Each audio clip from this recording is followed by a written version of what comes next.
We're live.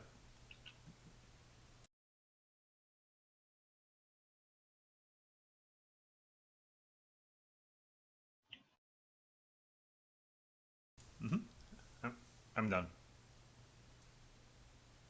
Okay.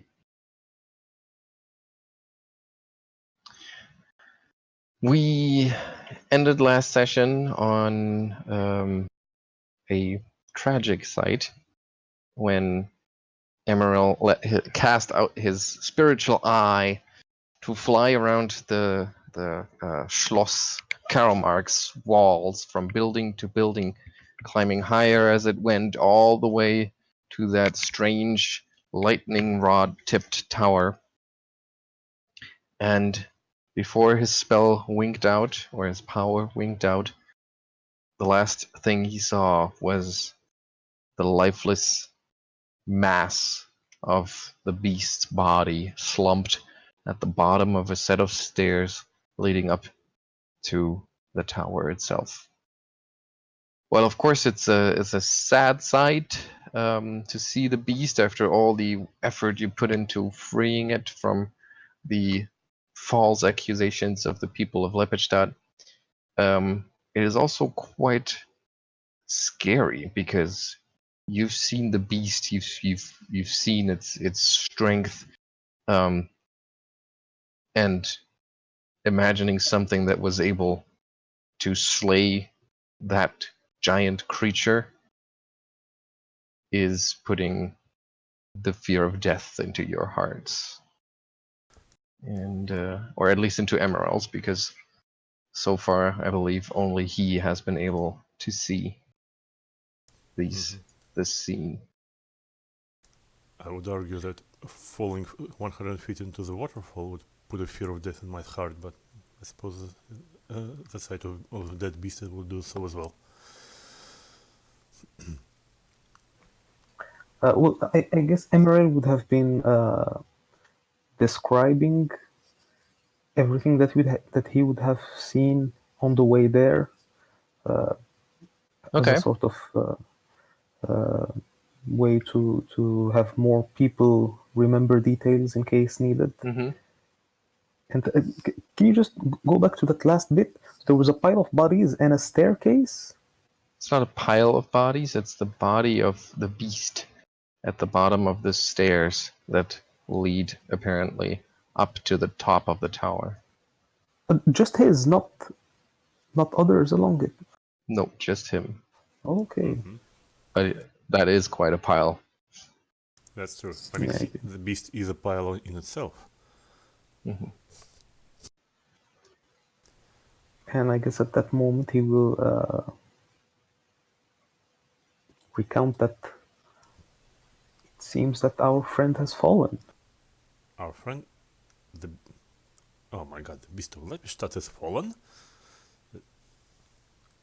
But this place is his home. I mean, did the trolls get him? But I guess that would mean that the person beyond that gate is not one of the Count's men. I don't understand. Who were these trolls? I mean, if they were barricading themselves into the gatehouse, they seemed to fear for their lives, I thought, from the beast. But if he's gone, then what lies inside the mansion? It seems we have here two evil groups, I guess, competing for something. Some force is operating inside here, and that force is clearly Do you see any signs, Emaírel, of what caused his demise?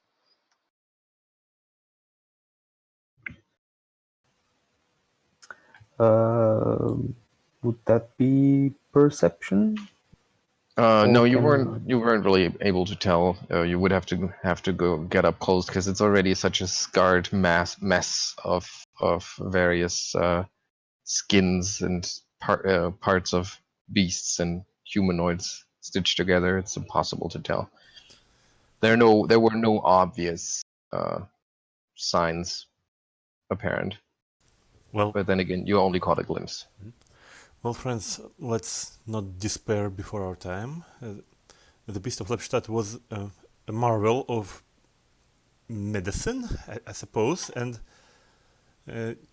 in strictly logical terms, he wasn't really alive per se. So maybe if we get to him, we might still be able to reactivate him with no ill effect and ask him what happened personally. That is, if we make it to the site safely. Yes, it seems more pressing than ever for us to gain entry. Well, the construct beast dog thing is gone, thanks to Emaírel's marksmanship. And we only have that door to worry about.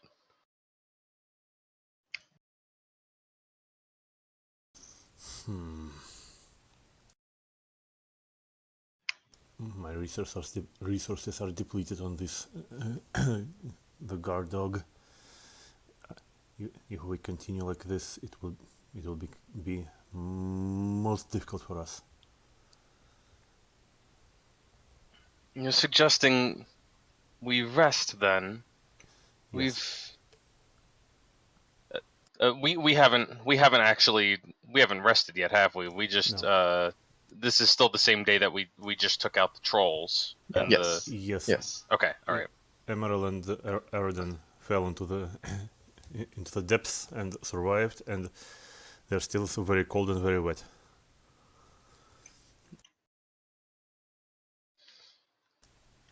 Well, I'm not keen on tarrying here when clearly there's some trouble inside, but I suppose it's for the best.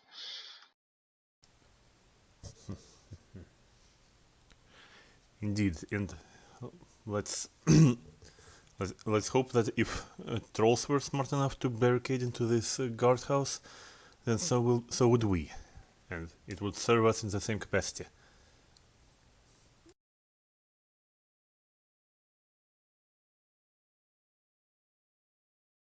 Yeah, and by this point, Dr. Arronax already dragged out the corpses of the trolls and goblins.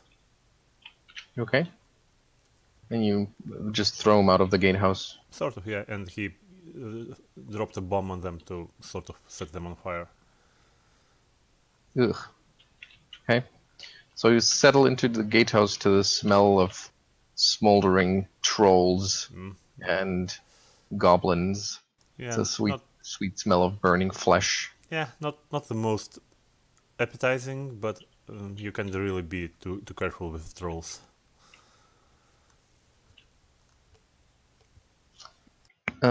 Yeah, and you basically move into their former campsite. Do you need me to describe to you again what that looked like? I think we can imagine still. Okay. So there still are those hunks of dubious meat. If you're interested in anything to eat that hang from meat hooks attached to an old staff among piles of timber. I think we'll be fine. Hello, Evelyn. Would you like to try?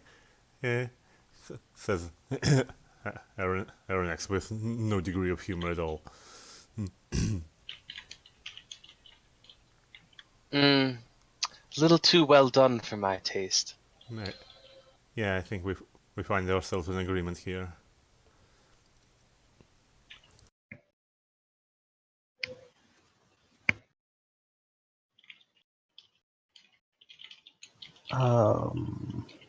So you set up camp. I have a quick question about rest. Mm-hmm.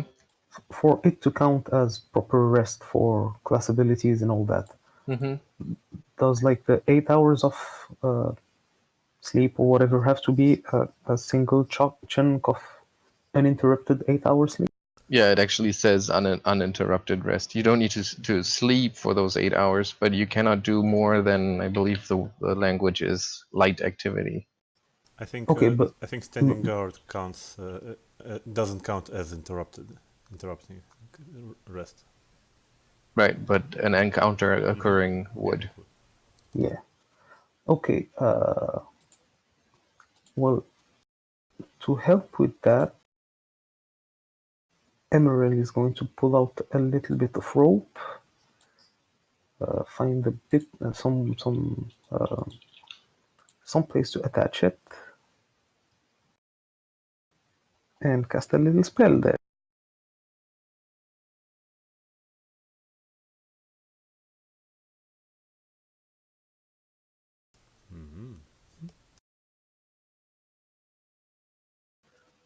I believe this should be a safer place to rest.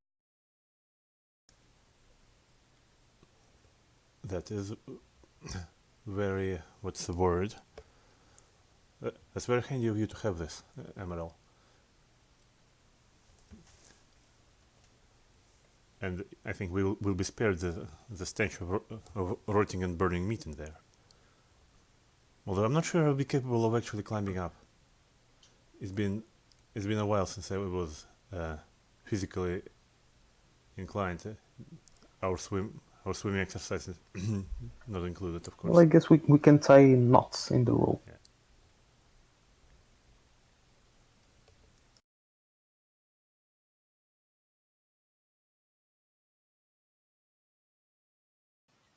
So it'll last for 6 hours, and I guess the last 2 hours we can stay awake but rest in the garden. I believe it safely deposits us when it runs out of juice. Okay. So you cozy up in that tiny extra-dimensional space. I'm having a hard time imagining Yeah. Evelyn climbing the rope when she has a perfectly good, rather luxurious tent and accommodations. You all can spend the night up there. I think I'll prefer to sleep on my cot. Out in the open, and knowing that there are hostiles around. I do believe Mr. Montague can keep the watch on my behalf. Well, then it's decided. Yeah. Thank you, Lady Evelyn. And Arronax will try to climb up.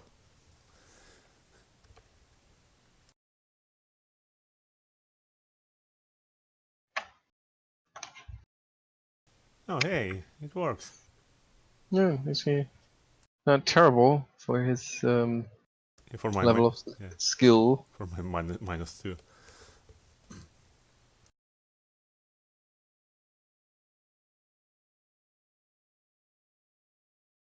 It's interesting though, because climbing a rope is actually not easy. That's kind of tricky. So most wizards probably wouldn't even be able to get into the rope trick. Anyway, okay, so the two of you, cozy up in the extra-dimensional space, safely tucked away outside of the multiverse, while Evelyn prefers the comforts of her tent. It's like Charging her newfound companion with keeping an eye out for trouble.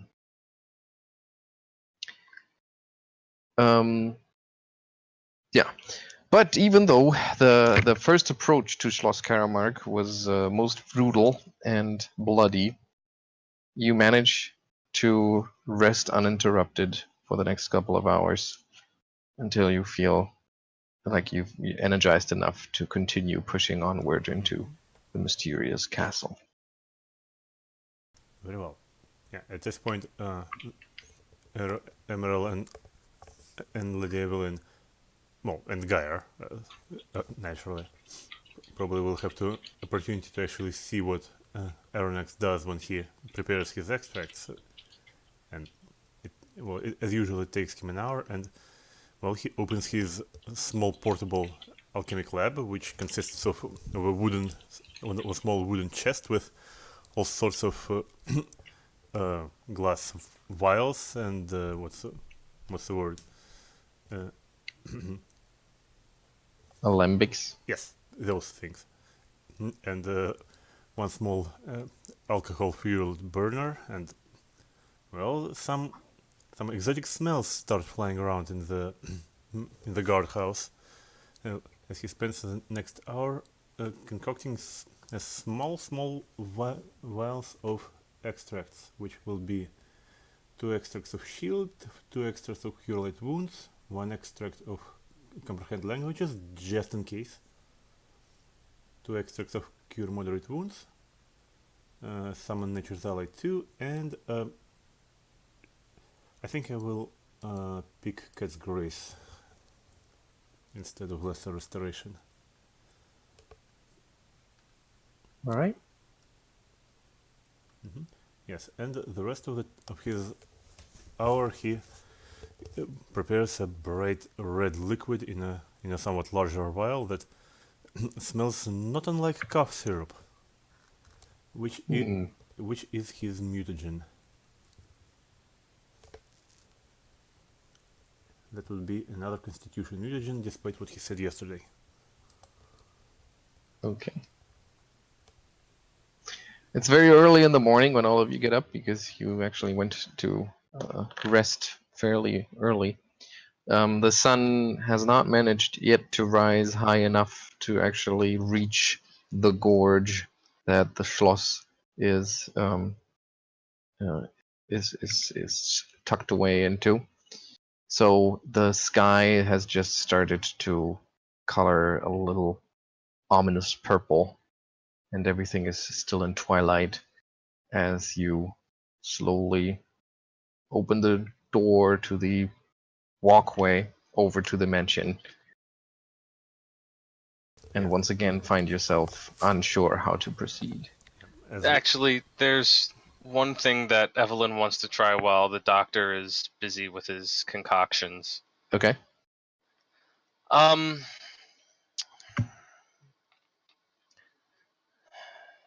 Evelyn,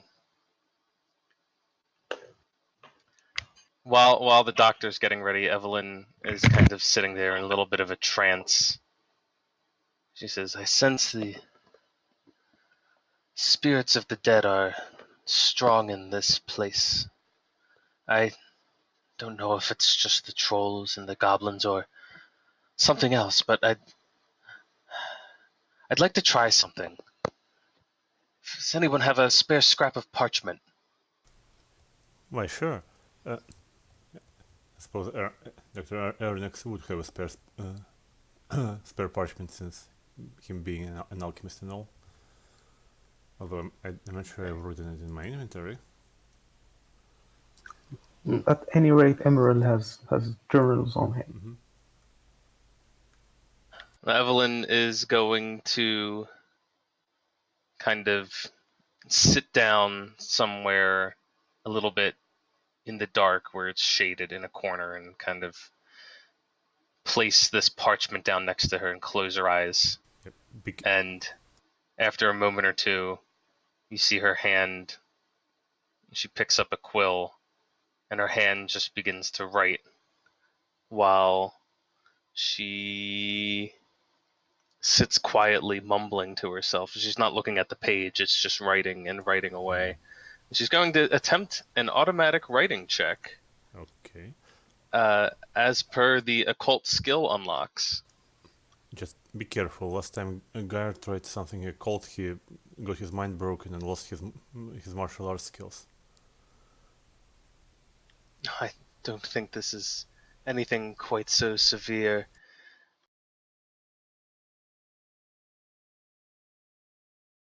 So I believe it's a DC 20 linguistics check for her to succeed at this. after an hour, she can try to decipher something from the writings, which she will attempt to do.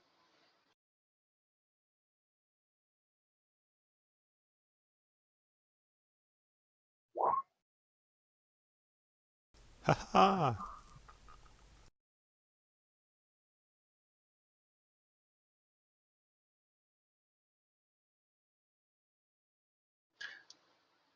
So basically, when you succeed at an automatic writing check, you can treat it as the spell augury.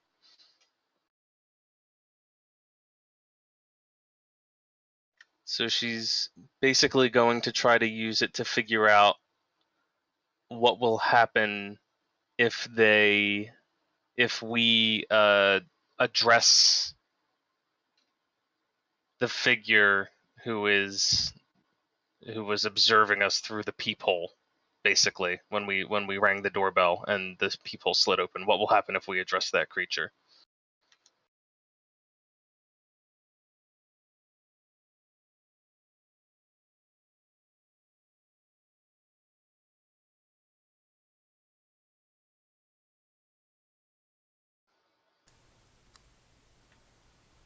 Simon, Did you get any of that, Simon? are you muted? Oh, sorry. Yeah, I was muted. I did get that. I just have to take a look at the skill unlocks because I'm not really familiar with those. So basically, it's a DC 20 linguistics check. I see yeah. how it works. I just need to make a note that you used it because you can use it once a week. Right. It's only going to be good, once a week. So that is today. And then because you have one rank, you can use an augury. And an augury will give you just a one-word response, essentially. And can you phrase that question again? Sorry.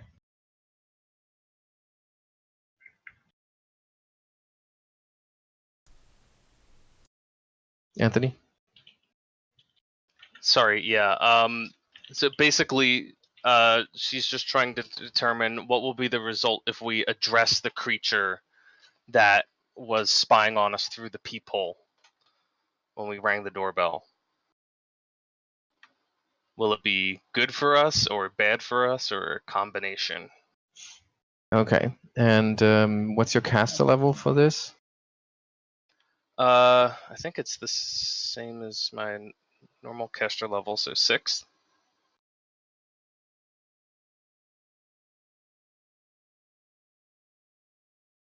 60 plus 5% for every one by which your check result exceeds the DC. That brings coherent or meaningful writing. So we have a 65. Yeah, 65% chance. So you can roll a d100.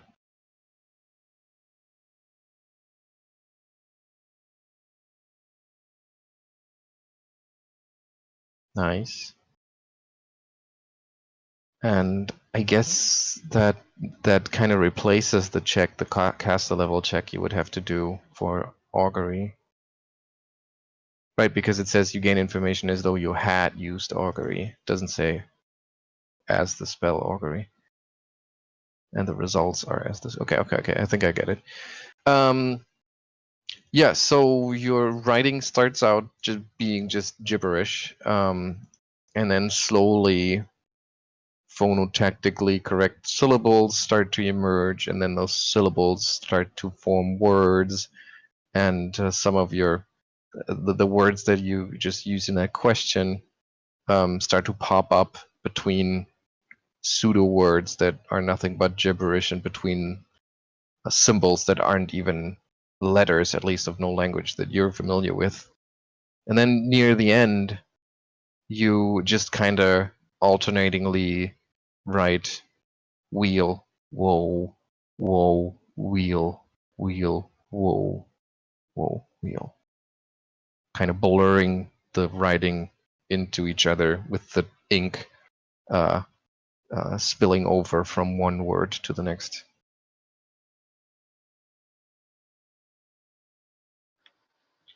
Well, suppose will gain some positive effect from addressing the doorkeeper, although I think it may come with a fight. Or some other ill magic. Well, considering our experiences in this place, I will not be surprised anymore. Yeah, very well. Would you like to have a shield extract then?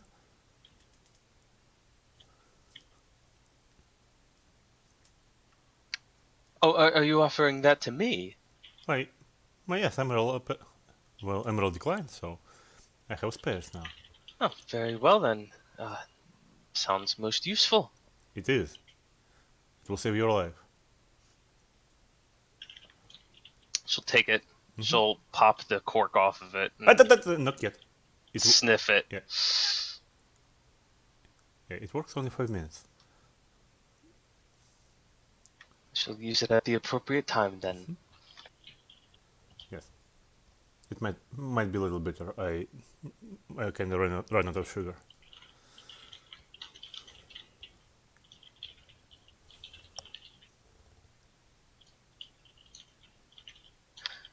Will it change the chemical properties at all if I add a bit of sweetener? No, it shouldn't. Well, if it is natural sweetener, of course. Of course. Yeah. She'll I don't know.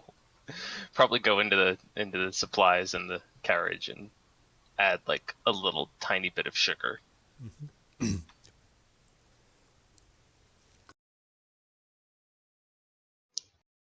Does it have the Mentos effect? No, thankfully it won't. Well, not unless you drink it. Okay. So, mixed results. What is your takeaway?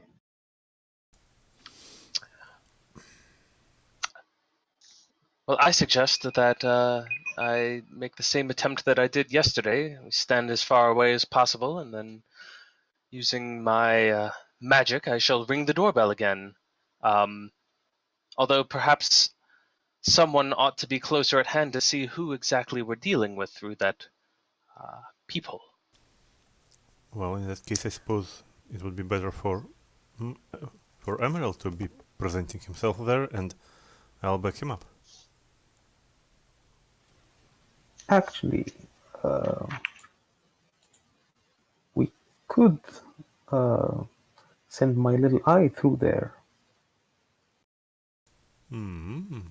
I believe it should be, well, it is invisible, and I believe it should be quick enough to slip through the slot just as it opens.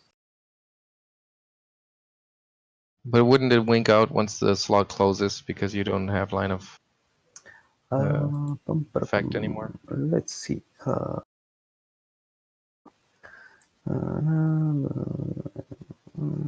be harmed only.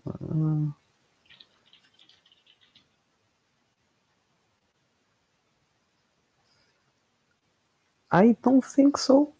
I don't know. What is it called again? The ability? I'll paste the whole thing. It's mind.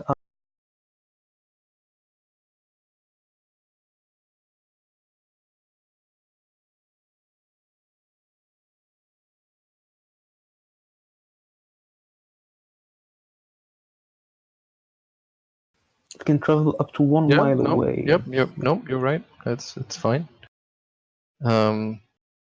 You could try that. Yeah. Okay then. Well, Emaírel is going to sit before the bridge. Sit down somewhere comfortable. Close his eyes. Well, in that case, Arronax will take the front line.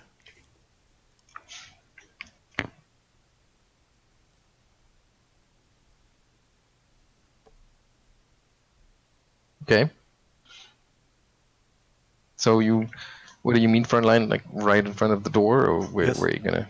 Yes, he actually So you would stand walk right in across front. the bridge. Not too close, perhaps. We know there's some sort of spell on the door. Remember? Well, okay then, within the hand's reach, I suppose then. or just outside. So I would be observed through the door. Okay. So you set up in formation. Emaírel concentrates, and so does Evelyn, to cast another mage hand and ring the doorbell.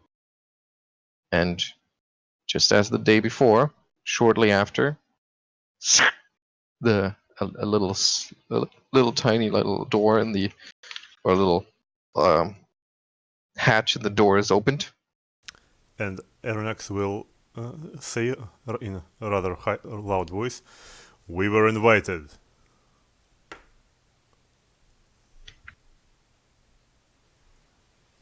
And as soon as the slot is open, Emaírel will push his little eye through it. Okay. So you send the eye through the slit, which slams shut right behind it. Whoever was at the door, totally ignoring what the doctor had proclaimed. And curious, Emaírel, you turn the eye towards the door behind it, and curiously, you realize that there's no one at the door. Nobody has answered the door. The room you find yourself in is a large entry chamber that holds a lit fireplace and a huge portrait hanging above it. There's a set of steep stairs that rises to the right, and you notice a small switch next to the door. Right, so the stairs rise up, and there's a little compartment, if you will, under the stairs, and you see a strange contraption standing there, a loping construct of some sort, predominantly made of metal and wire, but it also has some organic parts, although they seem more for decoration than for purpose. And it sits there completely still, except for its two huge forearms that end in what looks like miniature scythes, and they constantly scratch over the floor of the room, nervously almost. The portrait above the fireplace is of a man who appears to be depicted as deeply curious, surrounded by objects in what looks like a collection of some sort or a museum. Yeah, it sees just like you do, right? So you can give me a perception check. Okay. Wow, nice. You see in the painting behind the figure, there is a painted window, and through that window in the painting, you can see a bridge that looks very much like, or it connects two buildings that look very much like two of the buildings that you've seen before with your eye when you were circling the entire complex. But when you were actually looking at it yesterday, there was no proper bridge between these two buildings spanning the river or the waterfall, but instead there was just a makeshift looking rope bridge. In the painting, however, there's a finely crafted bridge arching elegantly from one wing of the complex to the other one, made of solid brick. Okay. So the golem thingy with the scythe arms is a sort of defensive measure, or was it the thing that opened the slot? Well, it can't possibly have moved that fast from the door to the Okay. corner under the staircase. Mhm. And when you said it's scratching the floor, it was like the site is dragging down, or was it Yeah. trying to do something? No, it looks just like its arms are hanging down and they're very long and end in these long scythe-like digits, and it just scratches over the floor as it stands there.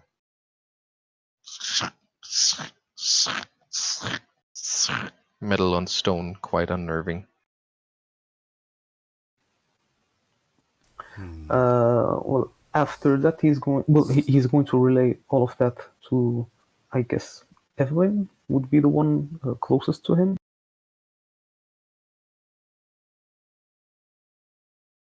Mm-hmm. And then he's going to push. Actually, he's going to say out loud, "Doctor, there's no one behind that door."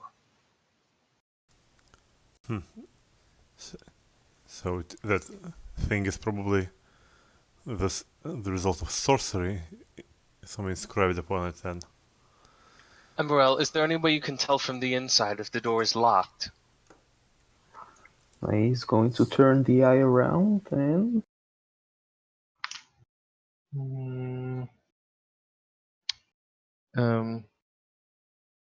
Yeah, there's Does- a latch in the door, so you can't tell if the lock is actually locked, but there's on top of that there's a latch that keeps it shut. Okay. Well, after that, he's going to push the eye towards the staircase. So the staircase is the only exit from here? There are 3 more doors that lead out of this room, one on each side of the large fireplace and one on in a corner of the room, but all of them are closed. And they shut tight enough for what are you? It's fine. How much? What size was fine again? Fine is the smallest size. yeah, it's about size of a fist, I suppose, or something, or maybe even smaller.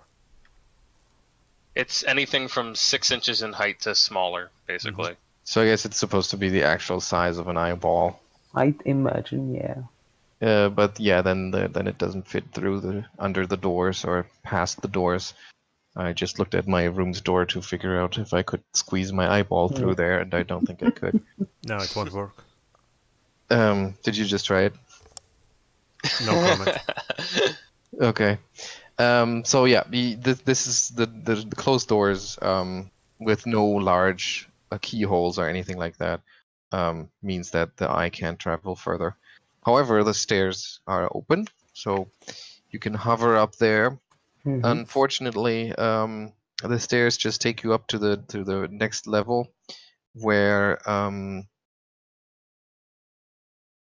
let me figure out how this is organized here.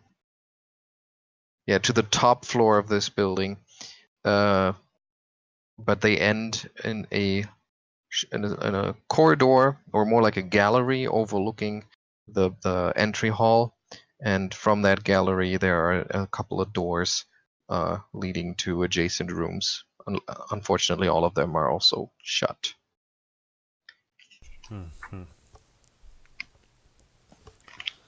All right, well, at least now we know what we're facing.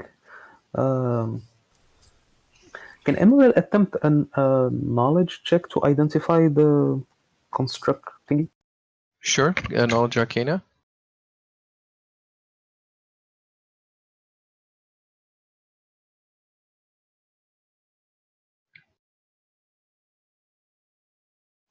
$26. Well, it's a highly unusual construct, of course. But it is a construct. You're certain of that.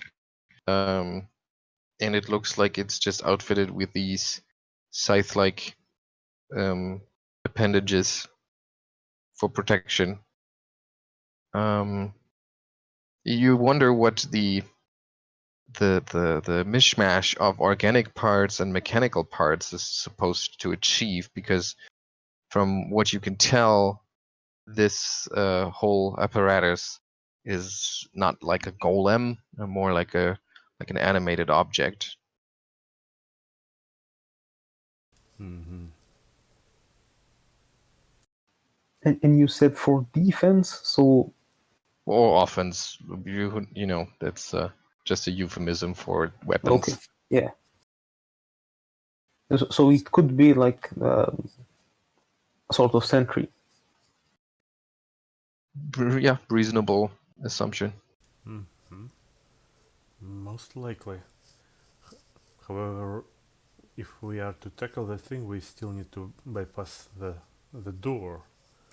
And I'm sure if we try to just touch it, it will do something bad to us.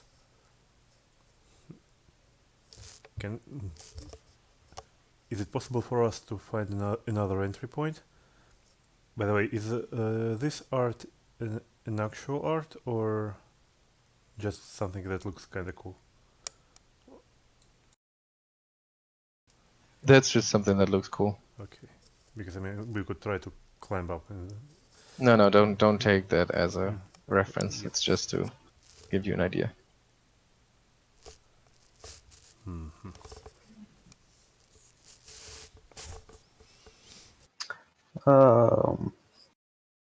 We could try to blow up the door. What did Geier tell us? He told you that there was a powerful spell that was emanating from, or spell effect that was emanating from the door. A moderate Did he spell effect, I identify? believe. Did they identify the school? He did not. I believe he wasn't able to. Evelyn can attempt to identify it, although she's not particularly good at Arcana. But she does have detect magic. Yeah. Okay. So you concentrate, focus, tune out all the other auras, and yes, Gaia was right. There's a moderately strong aura coming from that door. But I will never, probably even when 3rd edition is out, I won't be able to remember what the DCs are for detect magic. Okay. Yeah, but you have to give it to Geier. This is a tricky question, so it's not his usual lack of expertise, and because you have to shrug as well. I do wonder what would happen if I simply attempted to open the door with Mage Hand. Well, I mean, it is enchanted and Mage Hand can't lift magical items.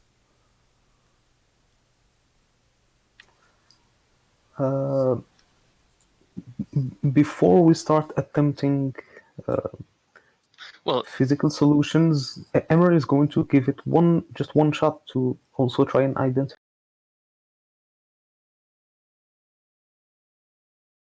Not that much better. And still no clue.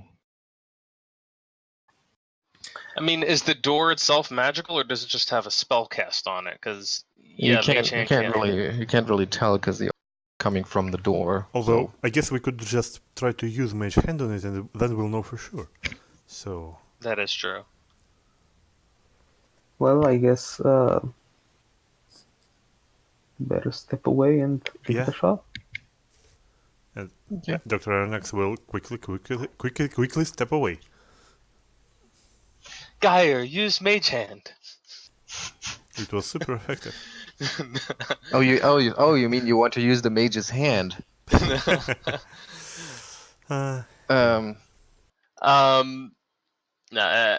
Evelyn. Evelyn kind of looks at the other two and she says, "I suppose I'm the only one capable of this, aren't I?" Well, I mean, don't look at me. My powers are strictly scientific in nature.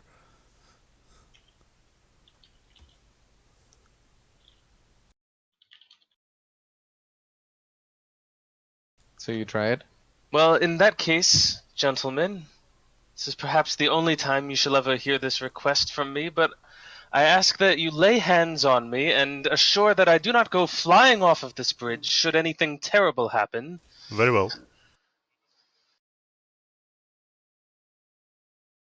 And she's going to stand as far away as she can, which is 40 feet away, and attempt to open the door with Mage Hand. Yeah, and Arronax will hold her by her right shoulder, and I would assume Emaírel will hold her by her other shoulder, and we prop her up right in front of us.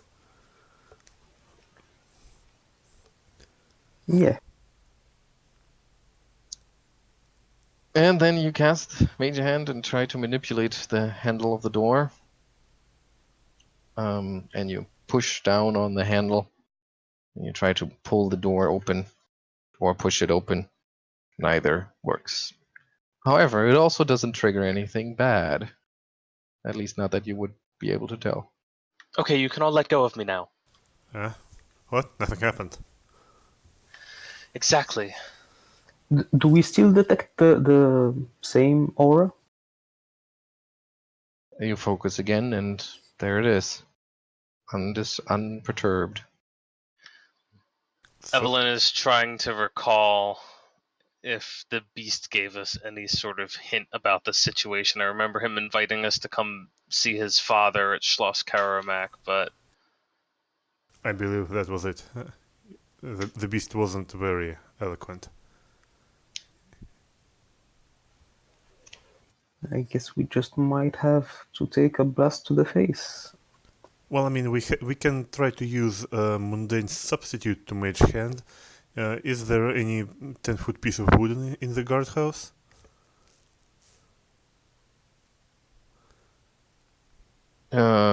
Sure. There's that old staff that the meat is hanging from. It's not 10 feet, but still.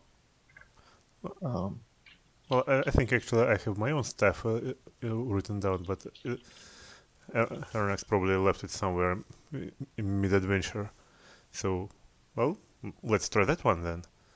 And this time he will try to, since he's the tallest one and he probably has the longest hands, and he will also at the edge of his reach try to poke. Right before you try that, I'd suggest maybe secure yourself with rope in case. That's very Evelyn nice. is also going to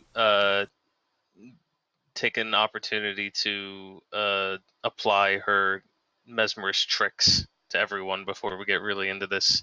She's going to give Emaírel a mesmeric mirror. She's going to give Arronax another mesmeric mirror and a third one for herself.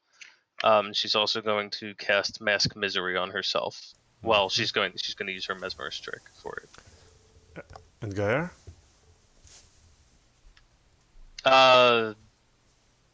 She'll give him a hearty handshake. Okay. He'll be fine. She passes him a red shirt.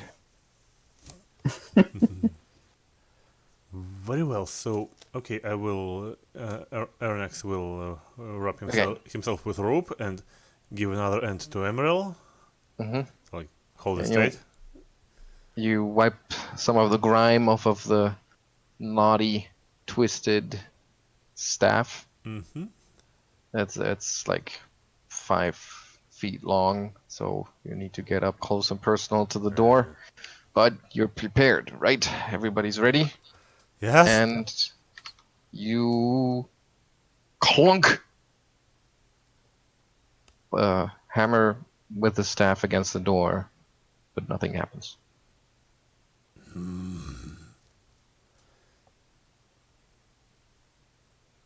At least not that you could tell. Well, Arronax will do it once again. Twice. Clank, clank. And twice as much happens.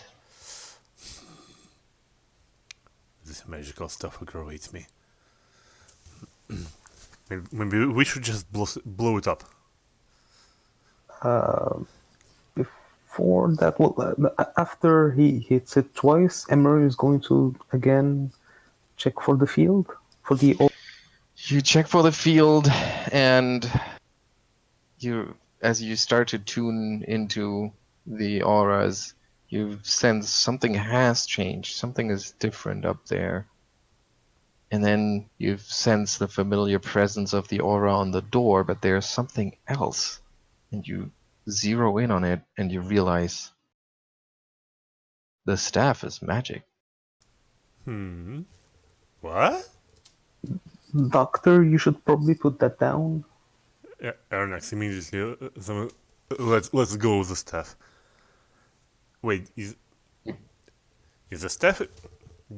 Was it magic before or after? You drop the staff, and it starts rolling towards the edge of the narrow bridge. Evelyn she thinks for a second about using Mage Hand, but instead she sticks her foot out and just stops it from rolling. All right. Does it keep rolling? No, she stops it. Okay. Well, I guess Emaírel is going to try and compare. Oh, I guess he can't compare the auras if he hasn't identified the first one. Right. But you can certainly try and identify this one. Yeah.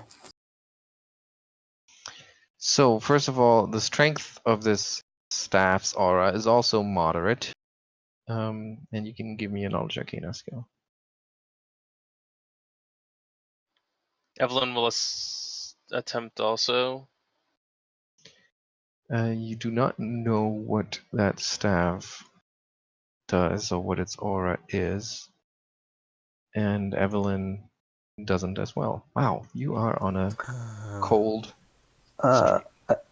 Emaírel is going to check out the doctor. Does he present any sign of?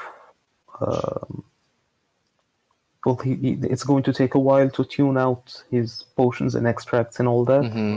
But no, there's no lingering effect on him. Alright, sure, any alterations to my body are done by myself. And what kind of... How strong was the aura you said? Moderate. On the staff? Yes.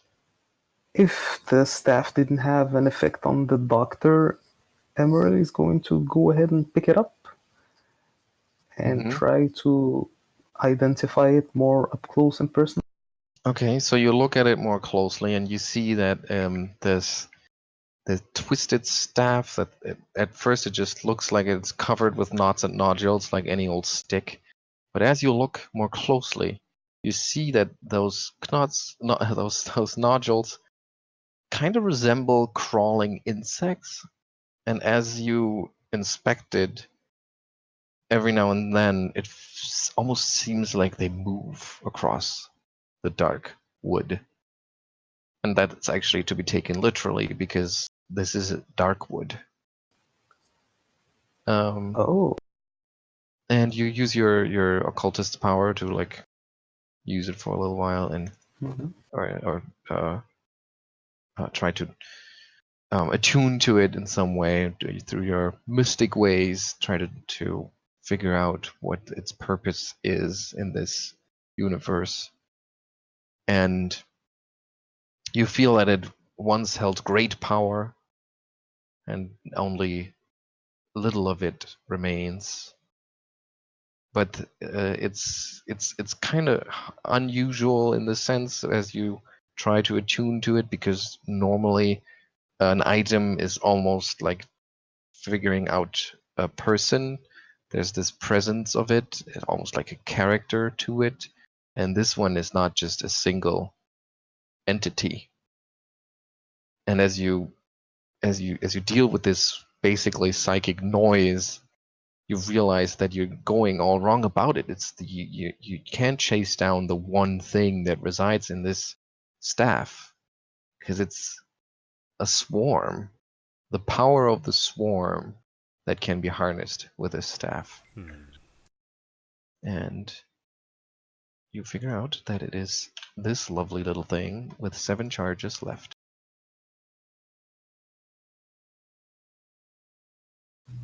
Okay.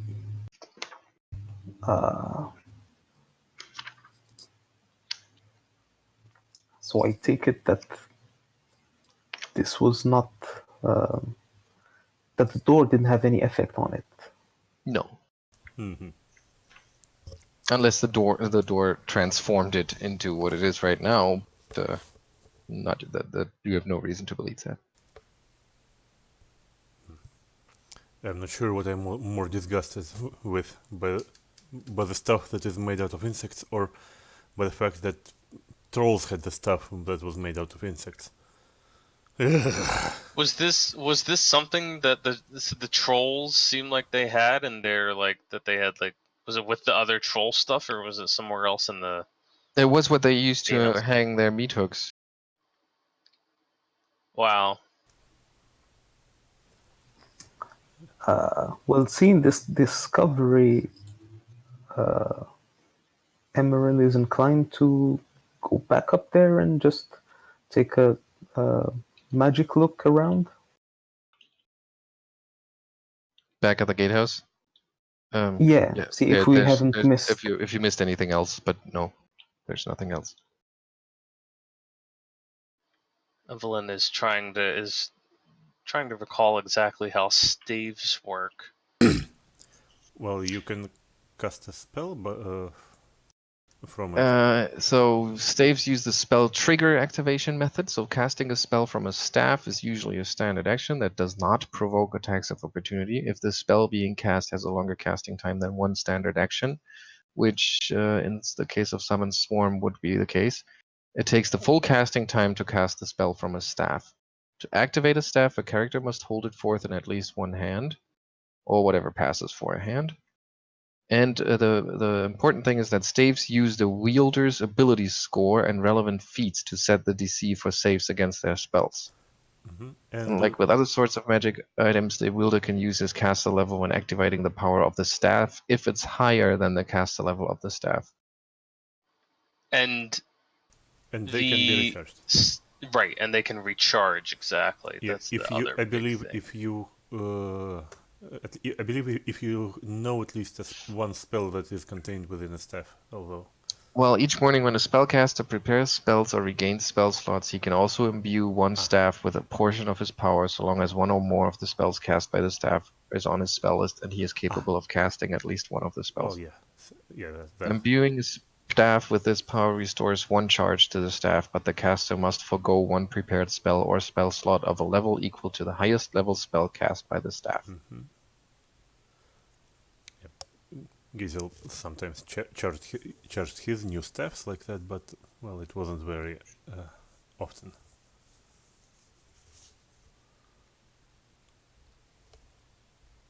Well, I can't cast any of the spells on this.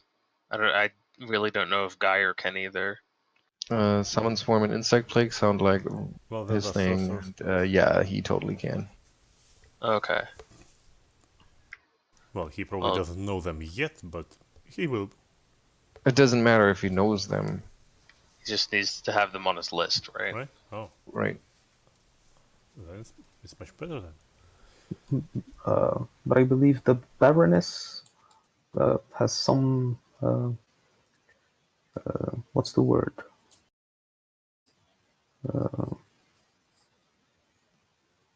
Affinity towards staves and the like. I've seen you use wands.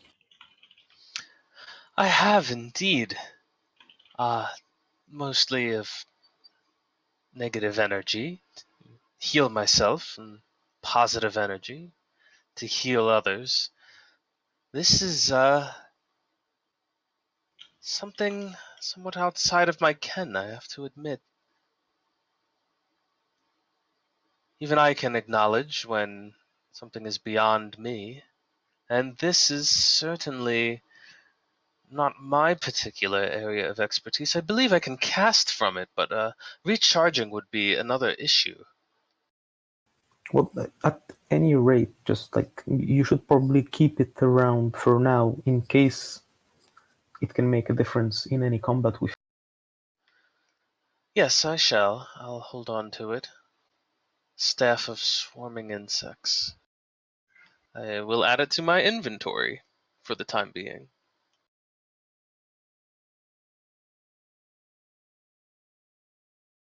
You can summon a swarm of bats, which will attack all other creatures in the area.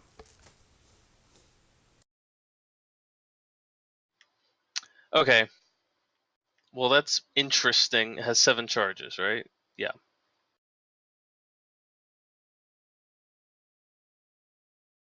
Well, Insect plague. Yeah, that however doesn't solve our immediate problem.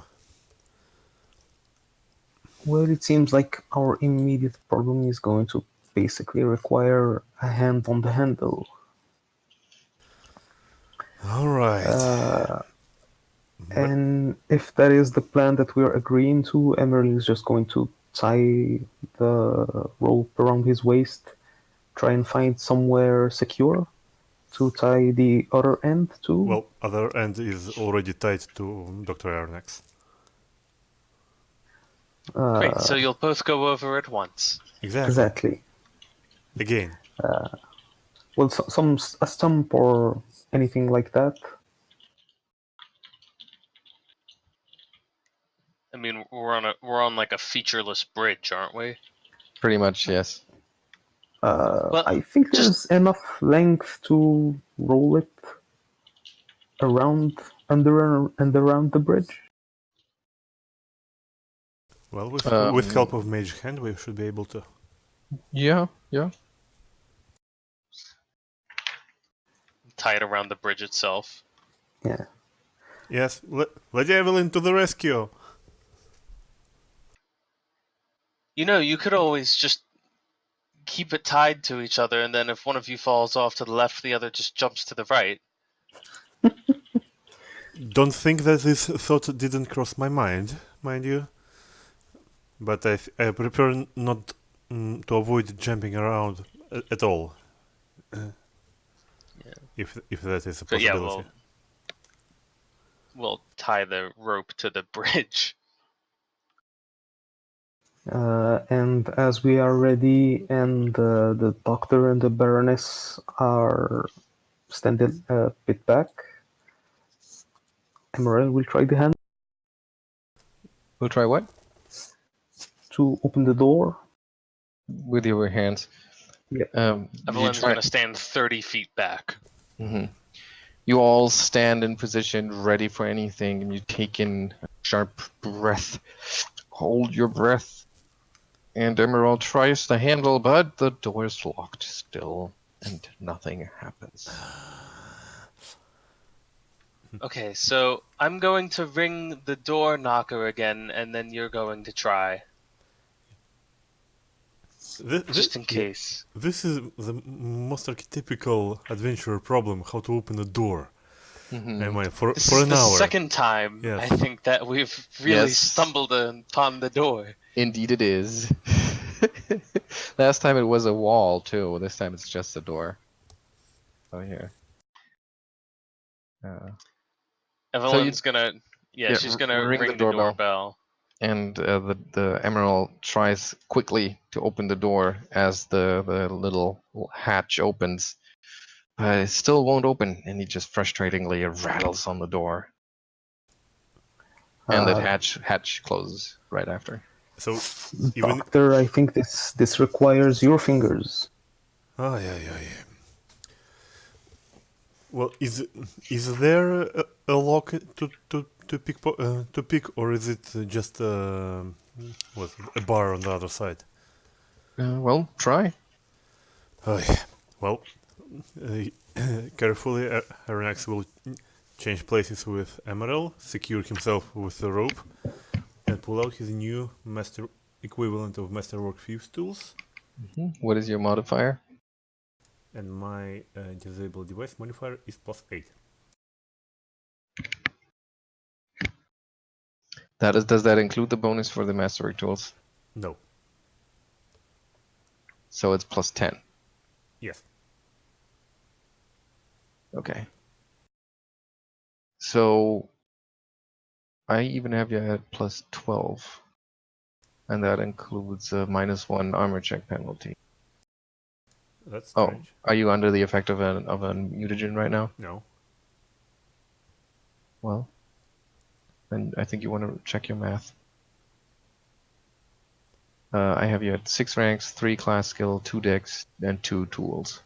-1 armor check penalty. Anyway, you fiddle with the lock, and you frustratingly realize that it's not just locked. There's a little latch on the other side. Now, how are you supposed to open a latch like that? You look at your set of tools, almost like for a second there, you just want to throw them over the edge of the bridge. Shiny new tools, what good are they? And you realize you see a thin string of metal that definitely was not a part of the run-of-the-mill set that you had before. And you feel like, oh, well, maybe this could be thin enough to actually wedge it in there into that tiny little crack next to the door. And then it has these little prongs on the end. So you feel for the latch and you press a tiny, or you pull back a tiny little trigger on the tool, hold on to the latch, and you flip it open. And to your own surprise, after minutes of fiddling, you think it's open. And to think that I was burying such a perfect burglar within me. It says Arronax, I suppose, pushing the door? Or which way it opens? You sigh of relief and you pull the handle, or you push the handle down and swing open the doors in triumph.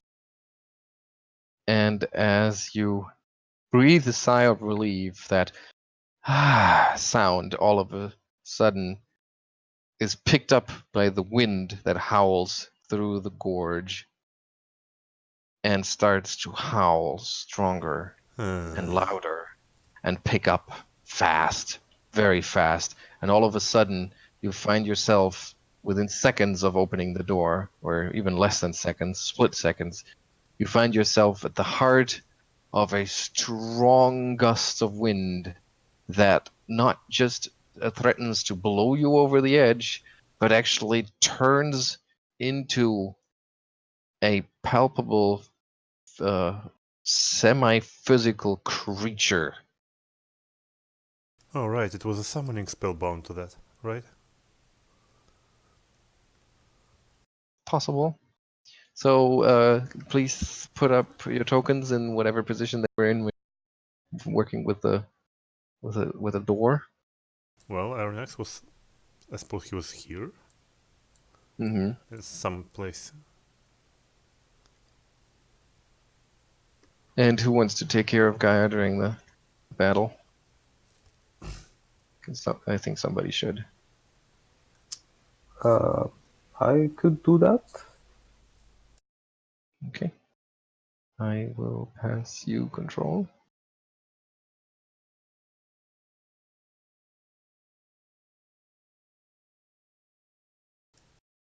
Yeah, I believe Geier actually told us that it was a conjuration spell.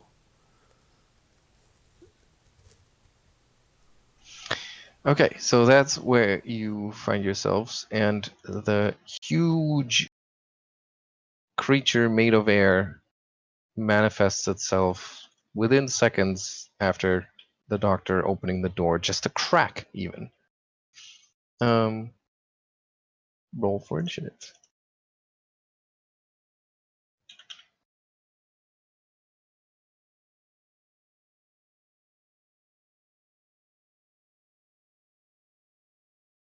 Well, Doctor will defiantly yell, "We were invited!"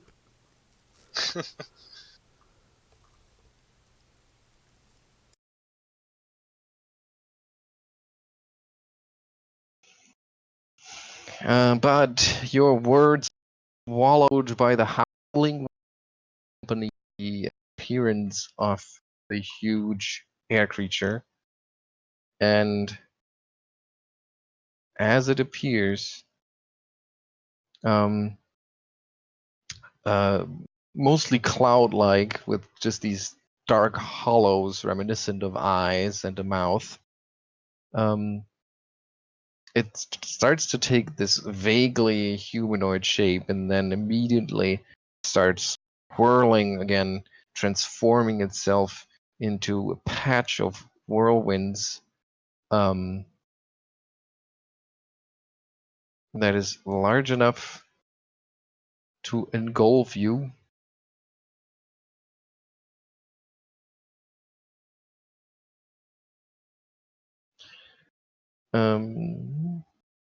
And it moves into your square, and I will need a reflex save from you.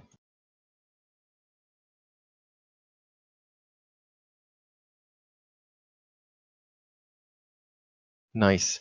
And you manage to hold on to the edge of the door as the strong whirling winds start to lift you slowly off the floor, threatening to take you with them, which is almost certain to not be a fun experience. Evelyn, your turn. Is the door open? No, it's not open. It's just a crack, and when the doctor was holding on to it, he probably pulled it shut again as the whirlwind started to lift him up and pull on him. But it seems like he's gotten it unlocked. Yes. Well, yeah. He did open it a crack. He just had to pull it shut again to not get swept away by the winds. Evelyn, does it seem like we're being threatened by the wind here? I guess technically Geier's going before me, really, but... He'll delay until after Evelyn.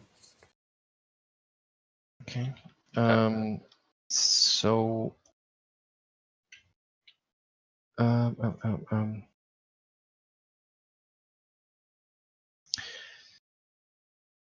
The winds don't really worry you where you are right now. They seem to be very focused on that area where the doctor is, and maybe 5 feet adjacent to it. The whirlwind, however, kind of like a tornado. Essentially, it's like this funnel of wind, and as it goes up from where it is right now, it's just 10 feet at the base, but it's 50 feet at its top. It's a huge 25 feet high funnel, essentially. But at the bottom level, where you are right now, just the 10 feet of its tip are dangerous. However, where it touches the ground, it kind of whirls debris and dust around, but it's not enough dust to cause any concealment or anything like that. I'm gonna do a knowledge check about air elementals, I guess. Yeah. Whatever I can Yeah, think of about this. knowledge planes. Yikes.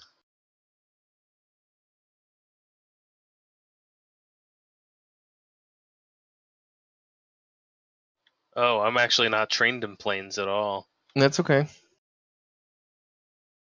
You can still achieve a DC 10 result, and that will at least tell you what you already mentioned, that this is probably one of those air elementals you have heard about, which would make it an outsider of the air elemental and extraplanar subtype.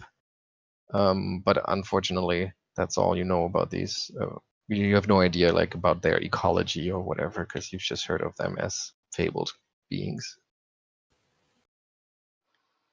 But just this would also give you all the features of outsiders that are in the bestiary.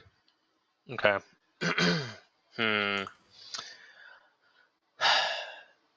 Evelyn is going to cast Hermione Potential on herself. And then she is going to...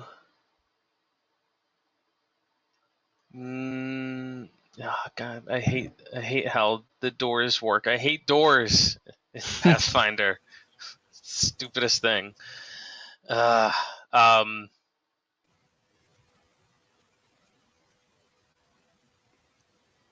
moving up to it and opening it is going to be your whole round, even if you have done nothing else. Well, Emaírel is going to yell that if the doctor opens the door and moves through, we can go through it and close it behind. But you told us that there was that thing with scythes inside. Better that than getting knocked off the bridge. We can just run at the guardhouse and close the door. Evelyn is going to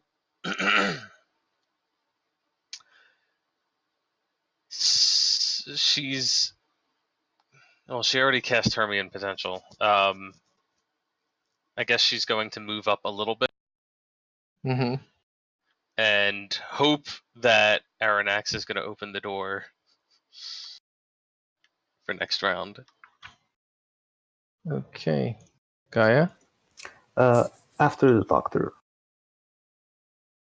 Okay. Doctor? Okay, well, I mean... So you're barely holding on to the handle of the door. Mm-hmm.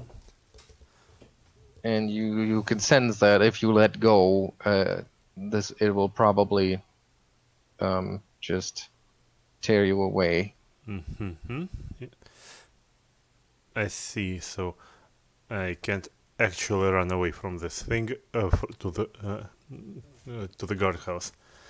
But can I try to open the door then and follow the advice of Lady Evelyn and Emaírel? Give me another reflex save.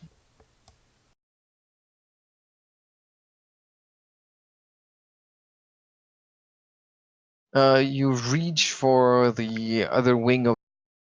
of course, you can't push open the door that you're holding on to. And you try to push it open, but your grip on the handle slips for a second, and you already feel like you're about to fly up into the whirlwind, and you quickly let go of the other door and just hold on tight with both hands. I see. Was that my standard action? Yeah. Well, in that case, you're like, no can do. Just blast the thing, or or we can You yell over the raging winds. or Geier. or wait for 10 rounds until it disperses by naturally, but because summoning spells don't last that long. Geier, I guess, will blast the damn thing. With what? I'm not sure which of these are his spells known. Does he have magic missile known? I think he does. He does, yes. Yeah, I think that would be the best option. And I can tell you he has 7 of them. That's good.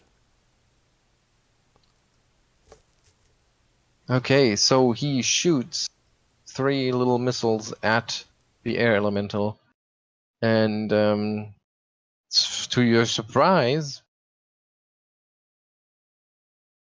they actually impact when... Well, let me see real quick.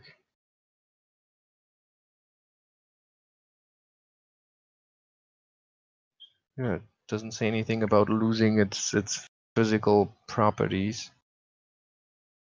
Yeah, so to your surprise, when the missiles hit what looks just like a cloud of wind and storm, they impact and possibly even damage the creature.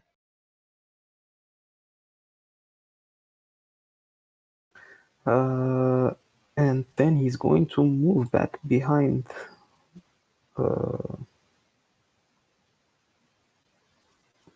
closer to Emaírel.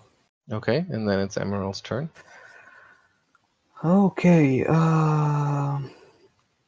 Well, first Emaírel is going to try to identify the thing. Launch planes.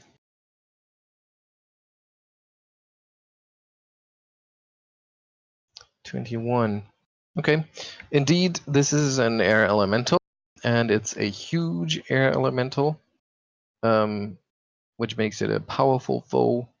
So you know that it's a huge outsider, air elemental, extraplanar, and you get one more question about it.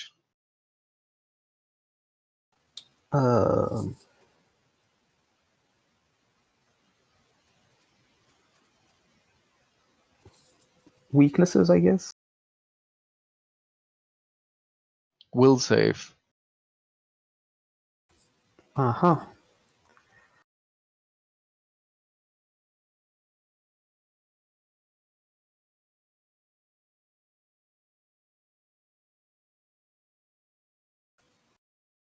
Well, Emaírel does not have anything against will saves, but he is going to use his legacy weapon ability to make his spear Outsider Bane. That would be a standard action, and then he's going to move up next to Evelyn. Okay. And he's going to rely to the Baroness that these creatures have a weak... I assume what you said was they have a weak will save because you broke up there in the end. Yeah. Okay. The storm moves away from the doctor and sweeps into Evelyn's and Emaírel's squares. Was that regular movement or... Well, in whirlwind form, it does not provoke attacks of opportunity. Okay. So if that's what you're asking. So it just blows over towards you. And I'm going to have to retrofit something real quick because Doctor, you need to do another reflex save real quick. This one's not as potentially deadly as the other one. So you take 14 points of damage just from getting battered by the storm. And that happened when it first moved into your square. So I'm sorry, I forgot about that the first time. Emaírel and Evelyn both a reflex save.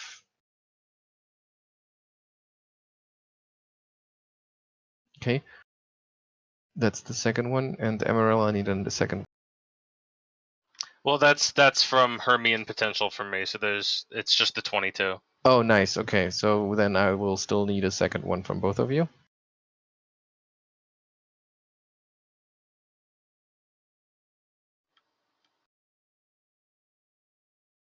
Okay, so the thing moves into your squares, and the winds just hit you like a brick wall, but you have been bracing yourself for that, so neither of you takes damage from the wind. However, Emaírel, you get swept up by the strong whirlwind, and you're being held suspended in the powerful wind, floating around in fast circles.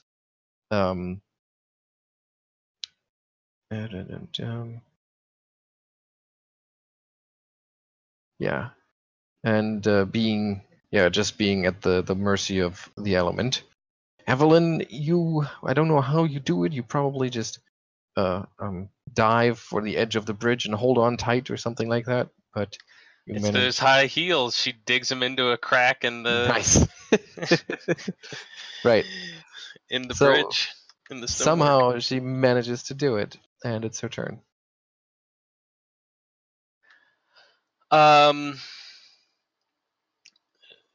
She's looking at this massive whirling wind, and she's trying to comprehend, like, this thing has a mind.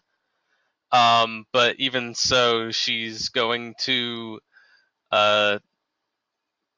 use a swift action to try and gaze into those hollowed out sort of socket things that pass for a face. and she's going to attempt to cast a spell on it. I don't even know if this is going to work, but... Okay. Well, first of all, it doesn't really have eyes in whirlwind form. I don't know if that's a difference or if that's just... No, it doesn't really matter. I just have to look at it. Okay, so you're looking for its eyes, the eye of the storm, basically. And Nice. Unfortunately, you can't find any, and it's making you dizzy. You know, it's like looking out of a fast-moving carriage for too long. But you focus and you try to cast your spell on it anyway. But we'll have to figure this out. So, what kind of spell are you trying to cast? Just a regular psychic magic? Yeah, I'm gonna cast Oppressive Boredom. Okay. Which I don't know. I mean, I don't see anything in the outsider description that says they're mindless. They so are as long as certainly not. So it should have an effect if I hit the spell. Elementals are immunity to bleed, paralysis, poison, sleep effects, stunning, not subject to critical has a flanking, no sneak attacks, natural weapons only, unless humanoid proficient, blah blah, do not breathe, eat, or sleep. And that's it. Let's check the extraplanar subtype. There's no immunities about that. I guess even an air elemental can get. So let's see. You fill your target with boredom. The target loses all interest in its current task, must make a will save against the spell effect in order to perform its next action. Interesting. DC? DC. Oh, I think that's a pass. Damn.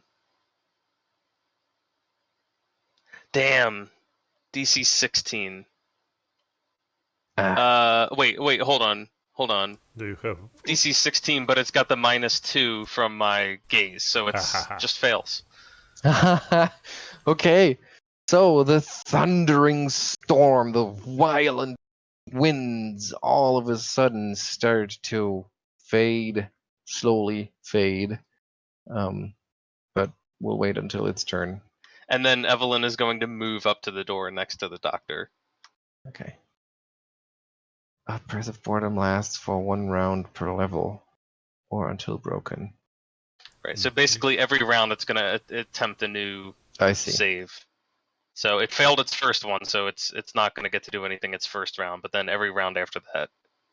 Okay, I see. Technically, you could wait until its round to see if it's going to make the save or not, but...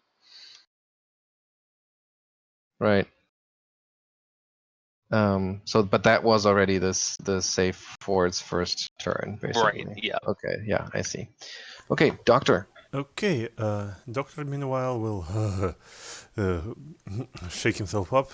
He still clenches the door handle, because it's the only safe thing for him to hold on for now. But he will take one of his arms and pull out a bomb, and he will chuck it into the whirlwind, saying, "Disperse, you foul temporary aberration!" And he tries to exclude Emaírel from the blast, but since that is a huge air elemental that is incredibly tall, he just throw the bomb into the vortex and allow it to be swept up and blow up in the inside. Okay. I clicked. So you throw the bomb over there and it gets swept up by the winds. And Emaírel, you see the bomb on the other side, terrifying merry-go-round that you find yourself in. And Don't discount that one.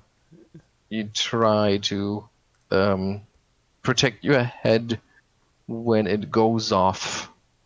And I think it is so enormous. I think there's no chance that Emaírel really gets caught in the blast. But still, that's of course a nerve-wracking thing to happen to him. So 13 points of fire damage to the air elemental. Elemental immunities, they did not include any energy stuff. Well, unless it is a fire elemental. Right, yeah, but not in general, and only... Okay. So that is 13 points of fire damage. A muted sound as the bomb goes off and you see flames blow away parts of the clouds that form this vortex. Move action? I think he will just stand and clench the door handle. Okay, Geier.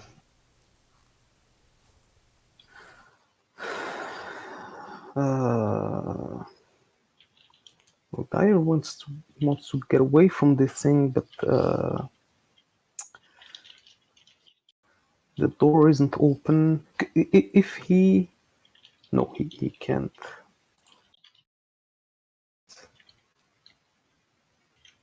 If he just reached here, could he like...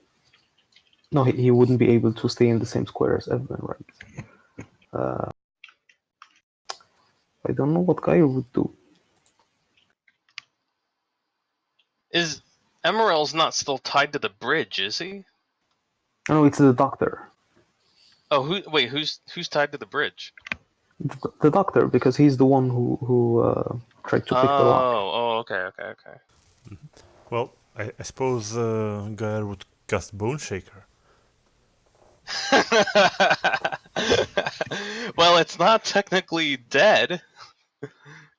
It's not undead. Wait, it needs to be living or undead, right? Even potentially cause fear could work, because unless it says something about humanoids. Well, it's living. Well, I guess they qualify as living creatures. Yeah, I think the only thing that's not living is something that's explicitly called out as not living in Outsiders.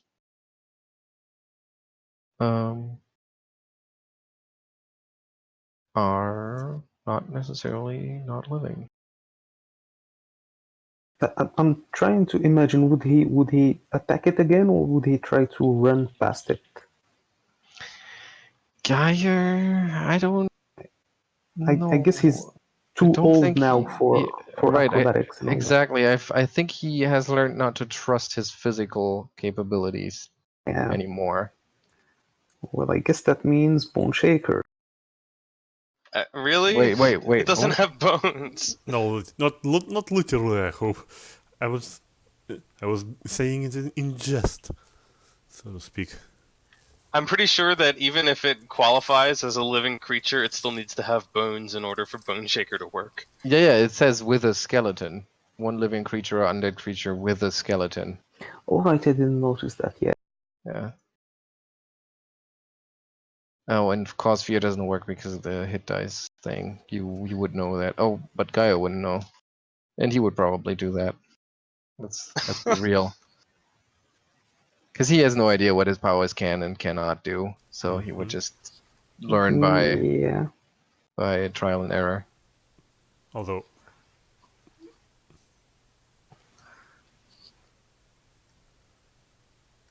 well, okay.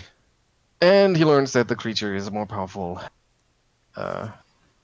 What this spell can handle. And take an extra step back just for... Okay, Emaírel. Uh, One thing at a time. So you still find yourself in that vortex. It hasn't subsided as of yet. So you're trapped in the whirlwind, which means you cannot move except to go wherever the whirlwind carries you, or to try and escape the whirlwind. Otherwise, you can act normally, but must succeed on a concentration check to cast a spell. And you take -4 penalty to dexterity and -2 on attack rolls. And that's it. so is he suspended now? Or Yes. is he still close to the bridge? No, you're basically violently thrown around the whole vertex, up and down, left and right, like being washed up and down the drain over and over again. Well, if he's inside the thing, then I guess he can't miss the thing if he's stabbing it. Sure, yeah, absolutely. You're essentially inside. But maybe you could still roll a 1. So I would say just roll a d20 and see if you.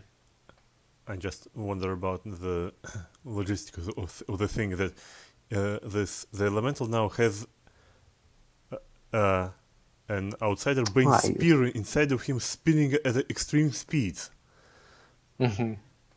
That might be one hell of an indigestion he can experience right now. Mm-hmm. It's like putting a razor blade in a blender. That's a it's a 13 was the first roll and 4 was the second roll. So yeah, you manage to somehow bring the spear around and kind of force it into that wall of wind that is the inside of this vortex. Once or twice? Twice. And that is 2 points of non-lethal damage.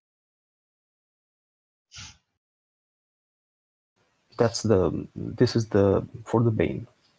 Okay, so it's 19 points of damage with the first one, 18 with the second one, plus this. Yep. Okay. 37 plus 13, that is 50. Correct? Just a casual 50 points of damage. Yeah. Well, I guess all you need to do is get Emaírel inside your. He will take care of the rest.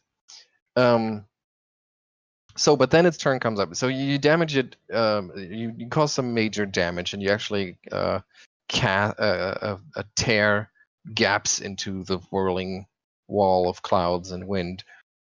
And at the same time, you realize that it's starting to slow down, and you're not gently carried to the ground as much as just all of a sudden dropped, as it returns to its usual shape, which is less. Remember, it's elongated. oppressively bored this round. Right, I know. Okay, That's why it stops doing the whirlwind. So it takes an action for it to do the whirlwind. Okay. And it just it decides to do nothing. Right, because that's the spirit of the whole spell, is that it's so bored that it loses interest in anything, and it certainly doesn't feel like whirling around because it's just not, it's boring, and you can see it just hover there, and it looks up at those purple clouds that are gathering in the sky, and you get the sense, even though it has these alien anatomy, you almost feel a sigh in the winds. Emaírel, you are just dropped onto the bridge essentially as it lets go of you. How high? So that's pretty random, which means that I'm just gonna roll 150, and that will be how high it was, because the total height. No, actually, the total height is 25 because it's. The whirlwind is height and width at the top vary. Whirlwind's width at its peak is always equal to half its height. Okay, no, so then it's 50 feet high. So from 35 feet, you're falling. Okay, well, if it's 35 feet, Emaírel is going to attempt to cast Featherfall. Okay, go for it. Would he need to make a concentration? I think so, because it's just such a violent. You still have all that momentum. I'll say 10 plus spell level, because it's not the whole whirlwind anymore, but still. So that is Featherfall is what, level 3? Level 1, actually. Oh, cool. Okay, so that's just an 11 concentration. Actually higher for Emaírel. Where is it? Where's it's 10 higher for Emaírel, for psychic casters in general. Oh, right. Okay, but still, that's enough. and you start gently floating down like a feather. Evelyn.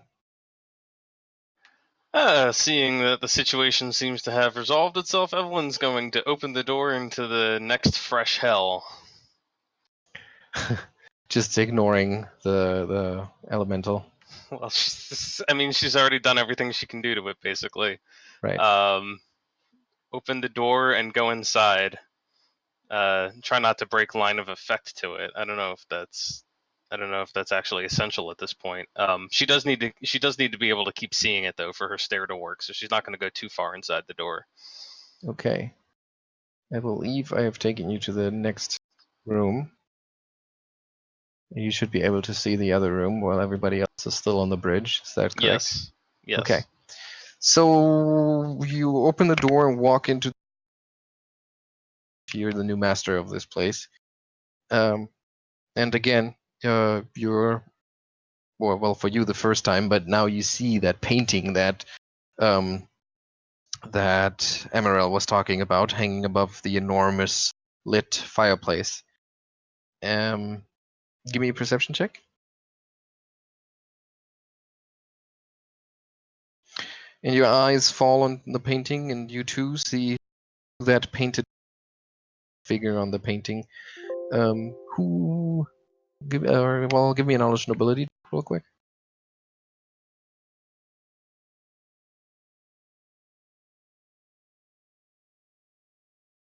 Who you think may be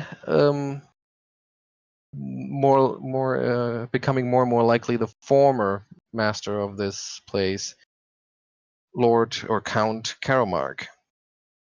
And he apparently commissioned the painting to make him look like a man of great curiosity, surrounded by various objects in a museum. But you don't have much time to look at the wonderful artwork in this room, because you also notice that strange apparatus that Emaírel had described standing in the corner. And as you enter, it turns its misshapen mechanical head that is eyeless and mouthless and almost seems pointless to even exist, because you have no idea how it would perceive you, but still it turns its head toward you, and it starts scratching its sides over the stone floor, and starts doing that faster and faster, and scratch. And we'll give it an initiative.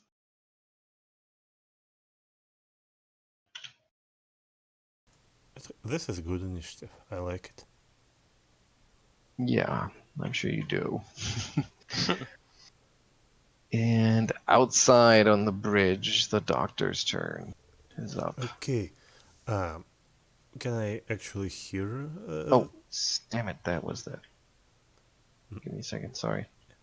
Can Doctor actually hear the scratching sound? Yeah. Now that the winds have subsided, you can hear the scratching too. You can probably even see it when you. Yeah, and in that case, standing in the door. Since he's already aware that that thing is inside and now it is agitated, he will yell like, Emaírel, take care of this, and he will also step inside the room, and well, as soon as he steps inside the room, he will chuck a bomb at this construct. Okay, so with a move action, you move inside. Mm-hmm. And the apparatus stands under the staircase, but it doesn't have cover. I can't see anything, and my health for some reason is 9. This is very old token. Well, it's the default token of your character.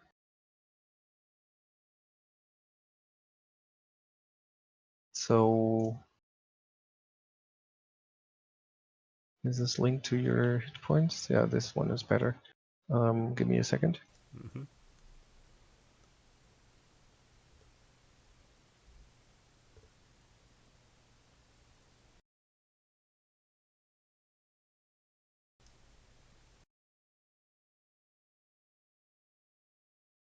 But I don't know why you cannot see, because there's no no fog of war, no nothing active on this page. Oh, this is correct one. Thanks. Can you see? No, I see only 2 white squares. Now that's better. Okay, good. For some reason it was active, even though it shouldn't be. Okay. Okay, so that's pretty far away. So in that case, the scale seems to be a little bit off.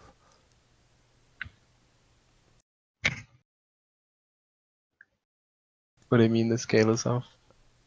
Well, I mean the bridge was 10 feet across. Yeah. That's why I broke down all the rooms. They messed up big time with how the map is laid out.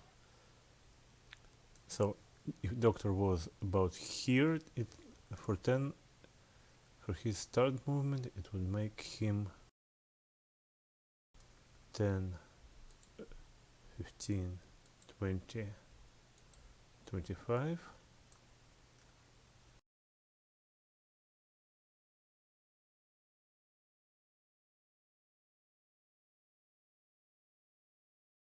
Something like this. And now his bomb will reach.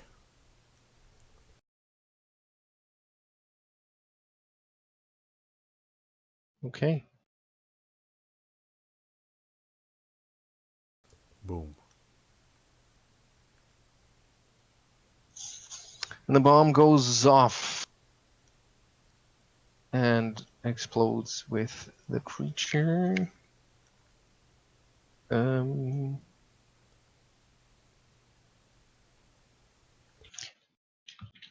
With the flames of the blast licking over the creature, which does not seem to be entirely affected by it.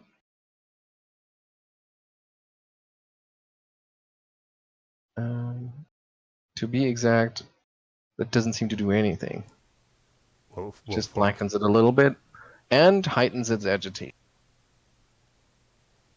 Geier, outside on the bridge, the board, air elemental hovering next to the bridge. I think Geier will take this opportunity to hobble around it and look into the room. Okay. I'll take you. With 2 move actions, he should just have enough to well, he should have more than enough to get inside. Okay, then he'll just hobble inside, and that's it. And what's Emaírel going to do?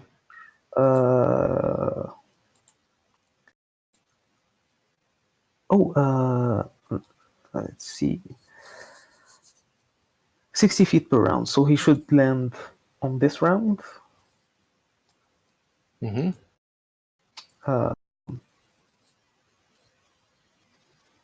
Gently touches ground on the floor, on the bridge.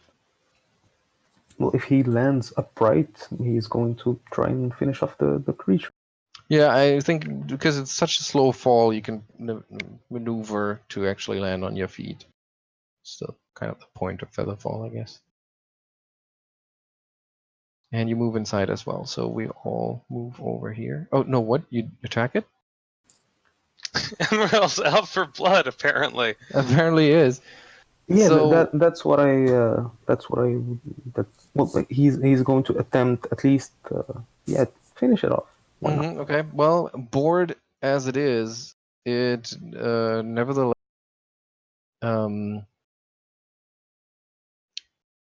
is just mostly made of air. So the first attack is absorbed by its natural armor, and then the second attack hits, however, and causes the entire creature to just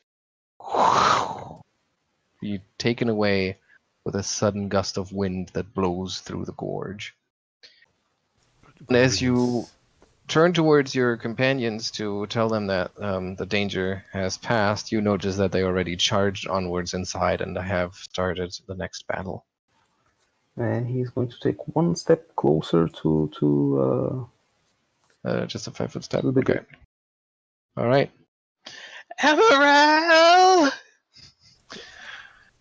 The apparatus, as frantically as it was scratching the floor, it is now doing that in an even more accelerated fashion, and takes a step forward to slam the doctor, not once but twice. 17 to hit, or what's your AC that makes it easier? My AC is 16 because I did not drink any mutagens. Okay, so you take 27 points of damage as it slams you twice with its scythe-like appendages. And yes, the scythe makes bludgeoning damage for whatever reason. Can I activate? It's so hard to sneak in there. I'm trying to activate Mesmeric Mirror on the attacks. That would be very, very appropriate right now. I hope it is not immune to illusions. Okay, Major, essentially it is mirror image that happens. Right, and he gets 2 illusory duplicates. Okay, so the question is, are animated objects immune to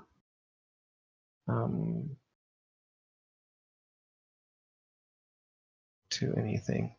But animated objects are constructs, and as such, I am still not sure. Well, I mean, they're immune to mind-affecting stuff, but illusions are technically figments. It's not really, it's not a mind-affecting effect. So it might be fair game. Wait for it. Immunity to all mind-affecting, charms, compulsions, morals, patterns, and phantasms. And what is mirror image? A figment?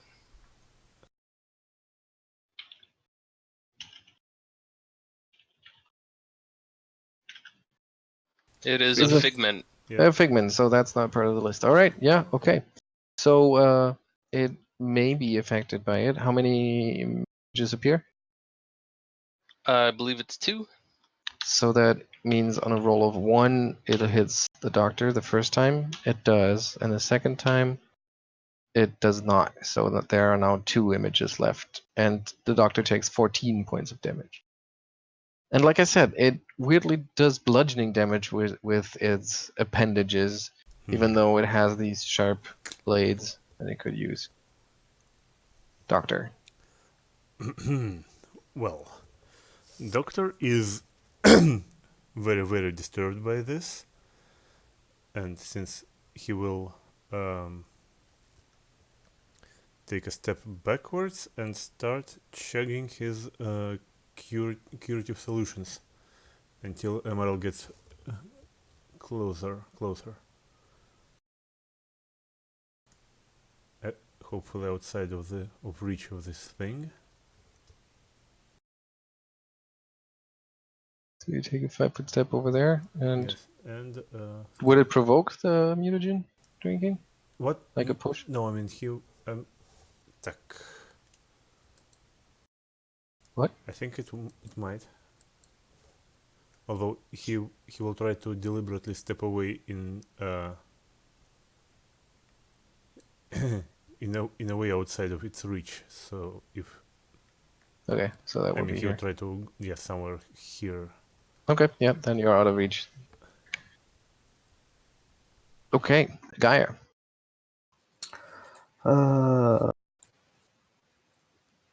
Okay.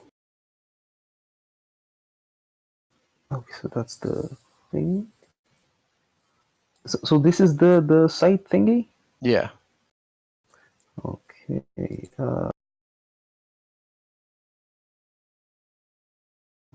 Well, evidently Geier does not want to go close to that. What can he do to it? I guess a magic missile should hurt. Let's see. Only one way to find out. And indeed, the force damage seems to hurt as it always does. Living or dead, corporeal or not. The magic of magic missile. Exactly. Emaírel? With his first move, we'll get into the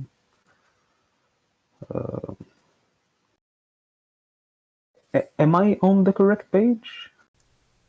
Probably Yeah. not. Oh, Are you not? Because the turn order shows only the creature and the round count. Oh yeah, that's because the yeah. Don't worry about that. Just Okay. Did I get skipped?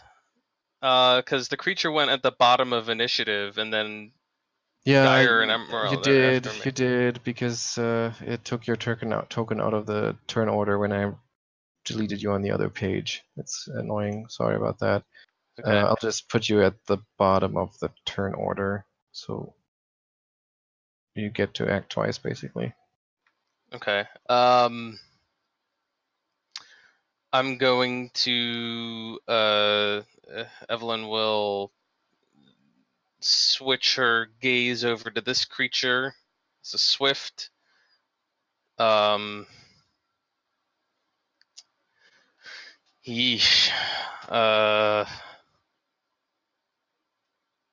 Not a whole lot. She's gonna try to identify it. Okay. Knowledge Arcana.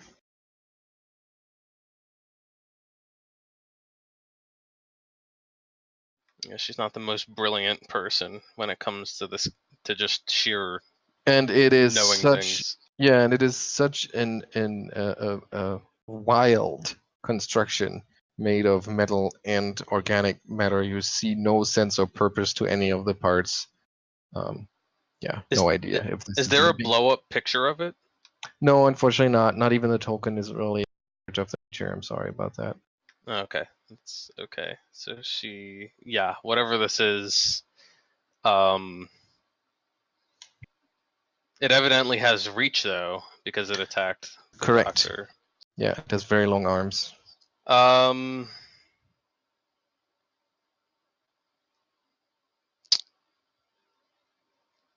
Yeah, she's gonna. God, there's so little she can do right now. But maybe she can try distracting it for a little bit. She's gonna try out that new staff. And give it a swarm of. Let's give it a swarm of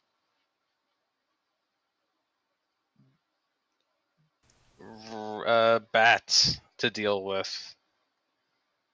Swarm of bats, which takes a full round. But not one round, just a full round. I think so. What level of a spell is it? Well, it says casting time 1 round. Right, but I believe that the description. Let's just do this the right way because it's the first time we're using it. Staff and it's second level. Second level spell. Using staves. It uses score, so we need to know if you have an intelligence of 12, because it's not on your spell list, right? Summon Swarm. No, it's not. Wait, I need to have an intelligence of 12? Well, you need to cast wizard level spells. Oh no, it doesn't even use my casting ability. No, I do not have an intelligence of 12. In that case, you cannot use it unless you use magic device to emulate an ability. Oh yes, she will be doing that. Okay. So I think it'll be the same DC 20 check as a wand. there's actually emulated an ability score. To cast a spell from a scroll, you need a high score in the appropriate ability, intelligence, blah, blah, blah. Your effective ability score is your use magic device check minus 15. So you need to. But that's for scrolls. Yeah, and the other thing is for wands. And I think since this is explicitly says it uses the ability score of the caster, I would say that this But the wand one lists use wand staff or other spell trigger item. Okay. Well, where is it?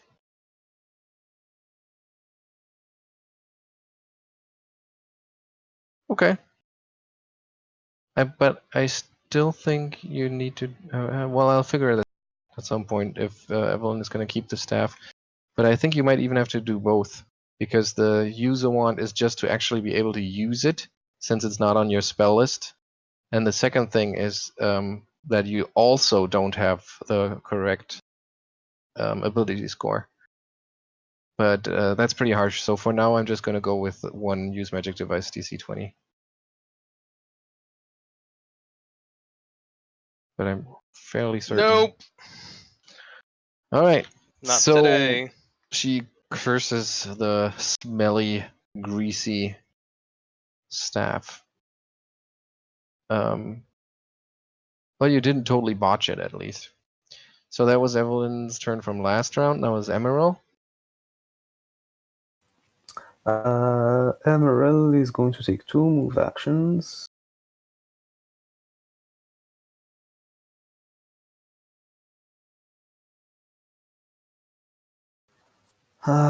And then he is going to... What will he do it now?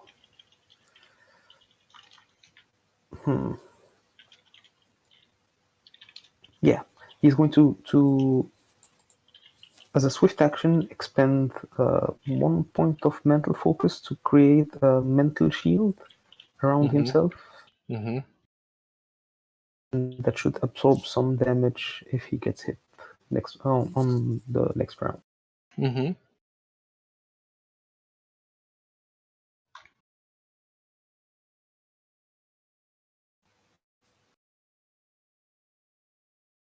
That was the standard.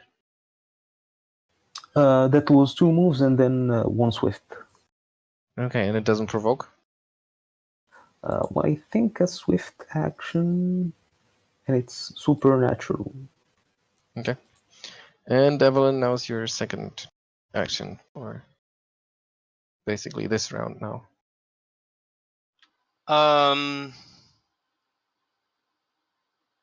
Yep. Evelyn is going to. I don't know if I want to try again now that Emaírel's here. She's assuming this thing is some sort of construct, and she won't really be very effective against it. So she is just going to delay for now. She's going to delay her turn. Okay. Which means that the creature comes up and threatened by both the Doctor and Emaírel. It lumbers, hobbles, clunk, clunk, clunkety clunk, clunkety clunk, a step forward, 5-foot step, and attacks the Doctor again. So he still has 1 mirror active. Mm-hmm.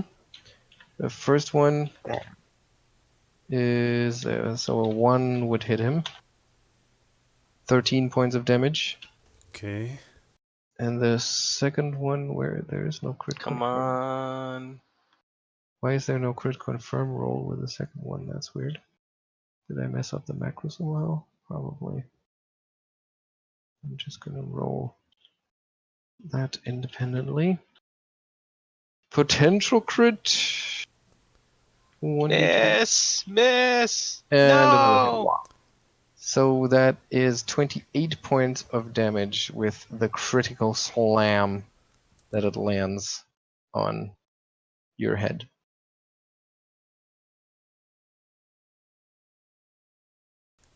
Okay, I'm not instantly dead, thankfully.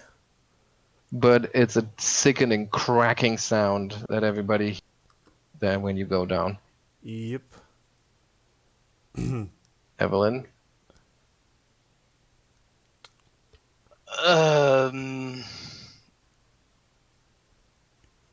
Evelyn is going. She sees Arronax go down really hard. She's gonna rush forward and try to find one of those cursed healing extracts on his body. All right. I, I'm sure she'll be able to find one. And can she administer it this round, or is that gonna have to wait? Well, you move over there and then you search for it as a move. Yeah, I guess so. You end your turn holding it. Okay. That was the creature. Oh, the creature's turn is at the very end. Evelyn is up here. So, next up is Geier.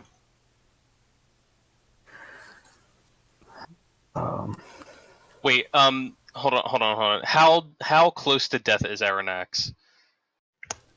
He probably bleeds all over the floor. Pretty disturbing wound on his head. well, But like, how actually close is he? well, I mean, It's in an area where you can't tell without it. Yeah. Well, I could tell you Okay. my exact hit points, but well, it's pretty disturbing. I'm just trying to figure out if I need to save you this round, or if you'll be okay for one more round. You will see. One. Okay.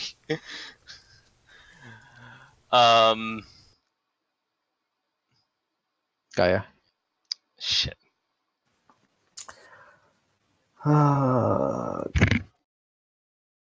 think Geier is going to point that wand of his on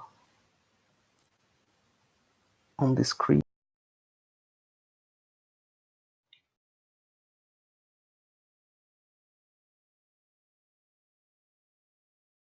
And the acid just kind of splashes onto the creature, but sizzles and doesn't even leave many stains. Some of the organic parts are burned by the acid, but they don't seem to serve any purpose anyway. This is some bad mojo. Yeah, at this point. Doctor. Yeah, at this point. Stabilize. Thing is, he is stabilized basically automatically because the skin around his wound reddens somewhat, and it's not because of the blood, but it is because of his spontaneous healing activating automatically, healing him for 5 hit points. Okay. Just one question: are you under the effect of a mutagen? No, I'm not under the effect of a mutagen. So I have your Constitution 10. at 4. Oh, I looked at Geier. Did you take the 10. Constitution mutagen? I did make a Constitution mutagen, but I didn't had a chance to drink it. Oh. So at minus 10 hit points you die. Well, that sucks. Then Arronax died, unless my spontaneous healing it kicks off instantly. Well, what does spontaneous healing say?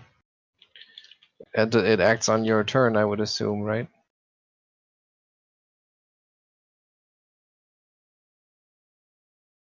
Oh no, as a free action once per round.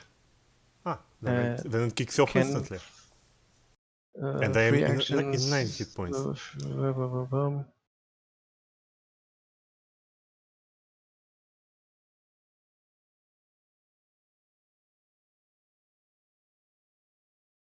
Free actions.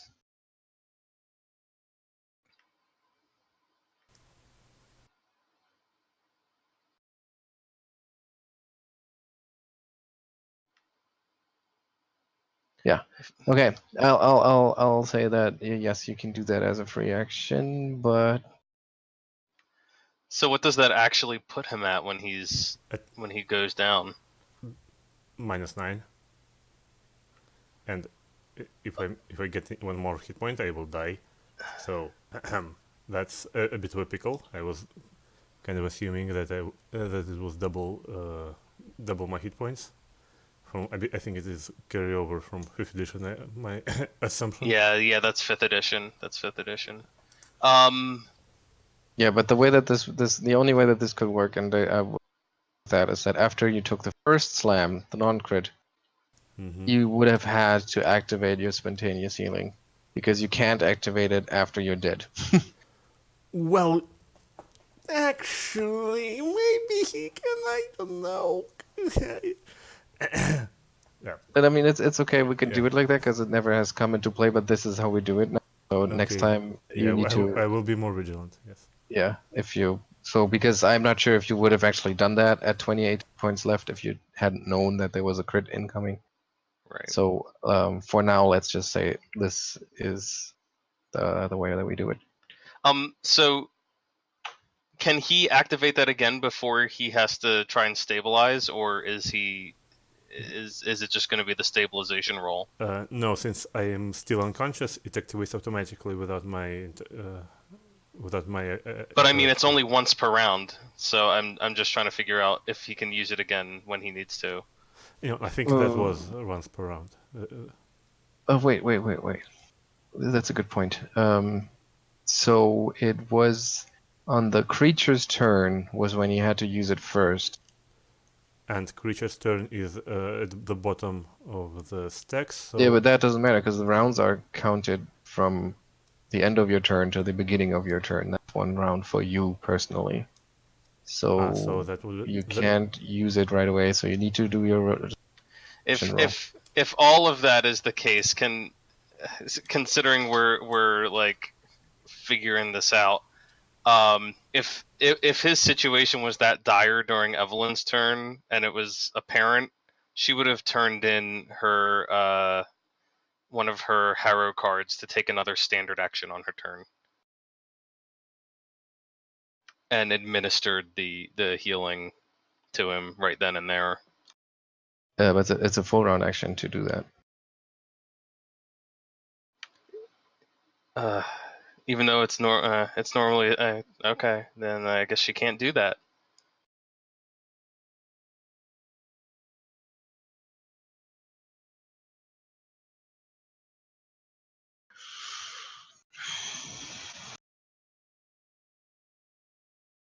Do you have a keys card? I have a shield card. No. Shield card grants you an additional standard action on your turn. Yeah, that doesn't help. Well, then it's up to the luck of the dice. I believe it comes down to the roll, and it's actually a DC 19 Constitution check with the +0 on the roll. Wait, maybe if she can, if she can get. I can cast. The other thing I can do is cast Hermian Potential on him to give him Yeah, two shots at the roll. Yeah, that's the only other thing I can do. But he still would need to roll a 19 or higher. Yeah. Is that the? I mean, you could try just a regular first aid as your standard action. That's a DC 15. What do you have to roll on that?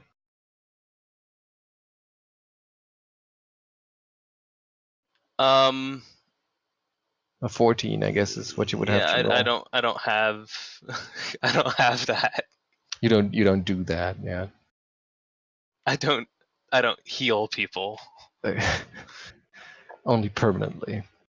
So I either have to roll a 14 on my roll or give him 2 shots to roll whatever he has to roll. Yeah. And the chances are better to roll a 14 or higher. I mean, can I even do that untrained? Yes. Okay. I'll try to stabilize him.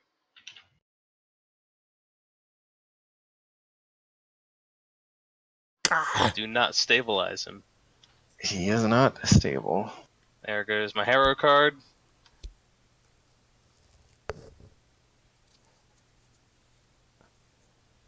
Can you pull it to the table? Ah, there we go. Thank you. I will take that. So I suppose if I right now fail. Emaírel, what's in your cards? Anything you can do to help him? Because this is a 19 that he has. Yeah. Let me see.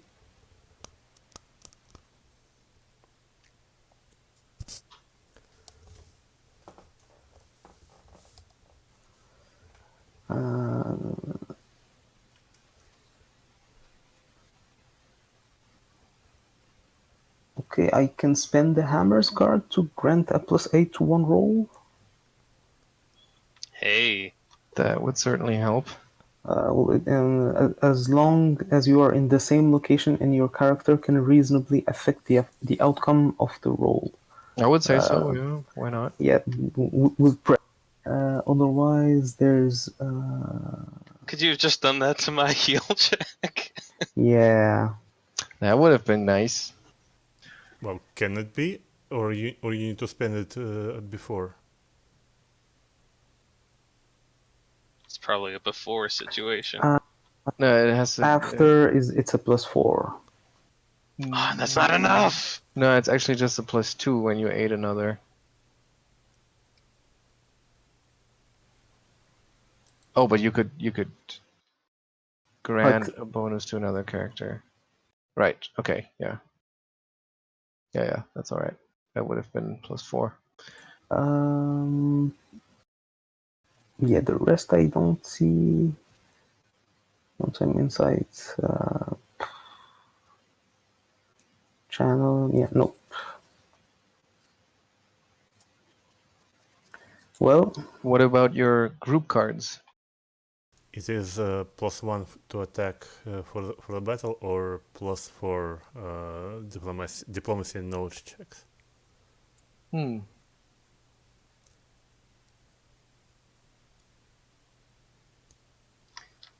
Just give him the +8 on his save. That actually turns it into a 50-50 chance for him, so that's not terrible. Does Geier has anything to offer? I don't know. I don't think so. Alright, so I guess I roll Constitution then. 50-50 chance. Come on. My god. Oh my god. Well, that was been a nice going for Dr. Arronax, I suppose. And ironically, in the home of a fellow man of science, the doctor dies. Emaírel, your turn. Oh boy. Well, Emaírel doesn't have much to do apart from just stab the thing.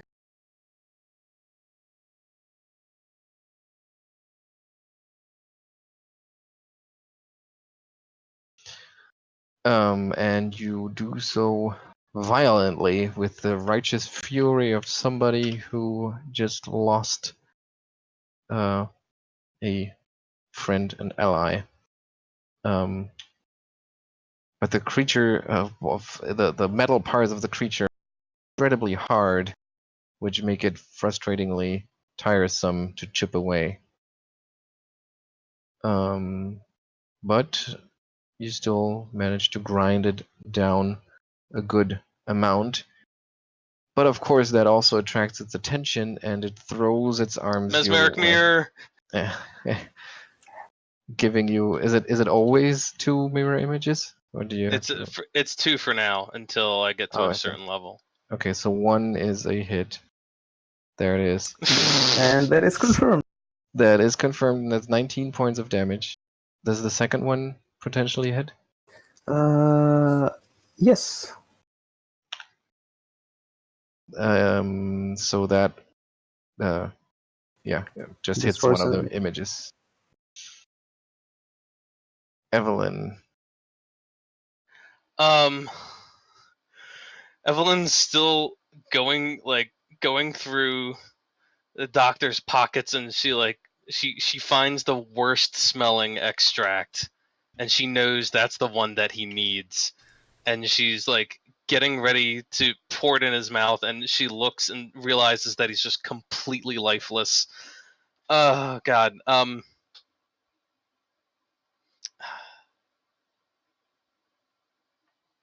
I can't do anything with this corpse, unfortunately. Yeah, and I believe his extracts will lose power if he dies or something. And do his extracts remain active? I mean, they're infused with some of his energy, and they normally last for 24 hours on their own. Yeah, then I think they last as long as if you were to put them down somewhere. Okay. So we still have his extracts. But God.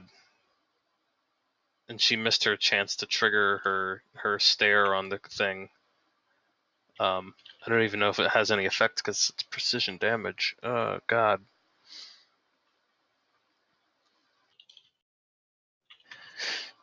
She's gonna stagger back from Arronax's corpse a little bit, realizing that like Emaírel is her best line of defense against this thing. Emaírel is still up between. Wait, who goes next? Him or the Emaírel or the creature? Emaírel. Okay, she's gonna step up to him.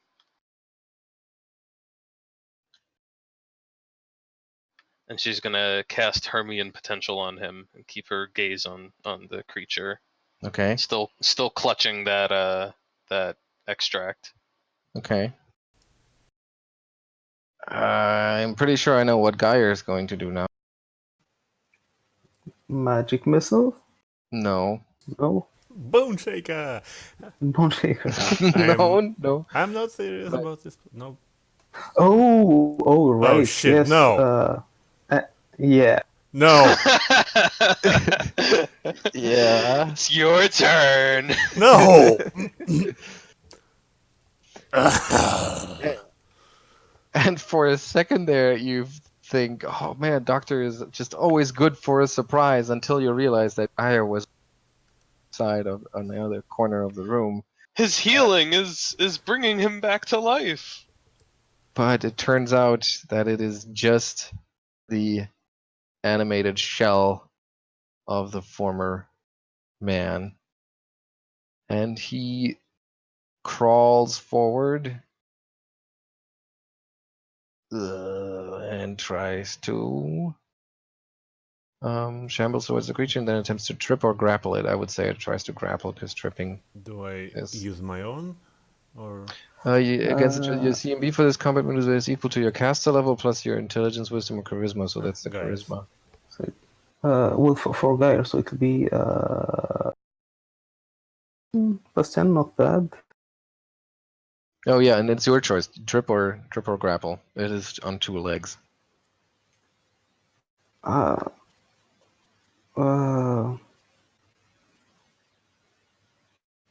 it does take. It won't make it. I guess it'll still be able to attack anyway, grappled or not, right? Grappled or tripped. But grapple does impose some penalties, though, Well, and trip makes it easier to hit. well, Yeah, let's it'll go with- provoke when it stands up if it tries to do that. I don't know. It's your call. Let's go for. Go for what? Well, Doesn't matter. Doesn't really matter.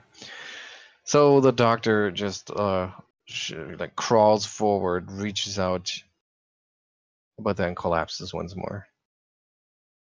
Emaírel.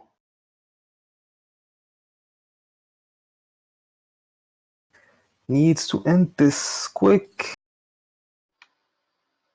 Remember, you get 2 rolls for each attack. The first attack is a hit, of course, and takes some of the creature's hit points away, and the second one does too, but it doesn't go down. There's just some parts of it are still functioning. Evelyn's gonna attempt to use her painful stare. Will 3 points of precision damage go through? Does it take precision damage? Constructs generally do. Let's see if animated objects have anything against that.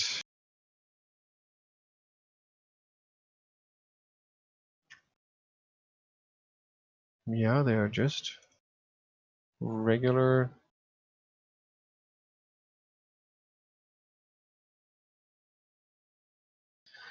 The question is if it counts as a separate damage event, so to speak, and I would say so, right? How's it described? It's just. I believe the painful stare just adds additional damage to the... Yeah, but how's the ability described, Anthony? Let me find it. Hang on.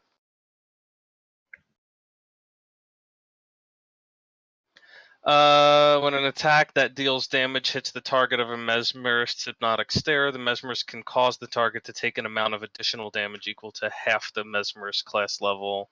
All right. It's a free action. That means Can't be multiplied. okay. That is additional damage, so the hardness is not gonna be applied against it as well. And what's the total damage count? Well, it's 3 additional from her.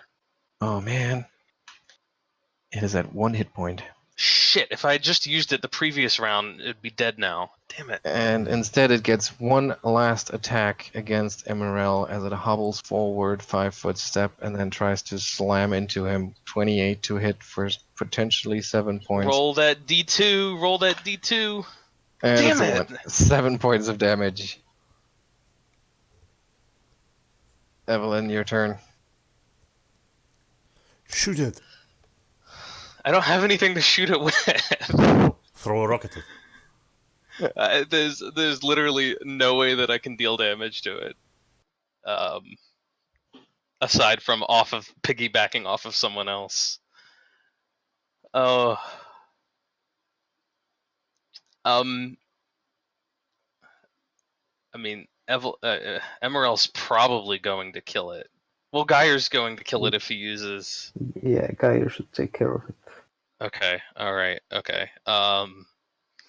Evelyn's just gonna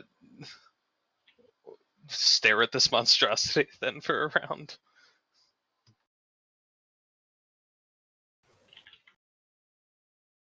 Maybe back up a little bit.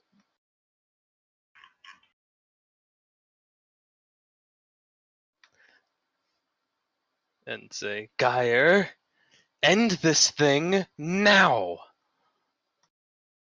And then it's Gaia's turn. And he will curse this blasted creature. That does sound through like his him. teeth. And Curse this his blasted creature! exactly.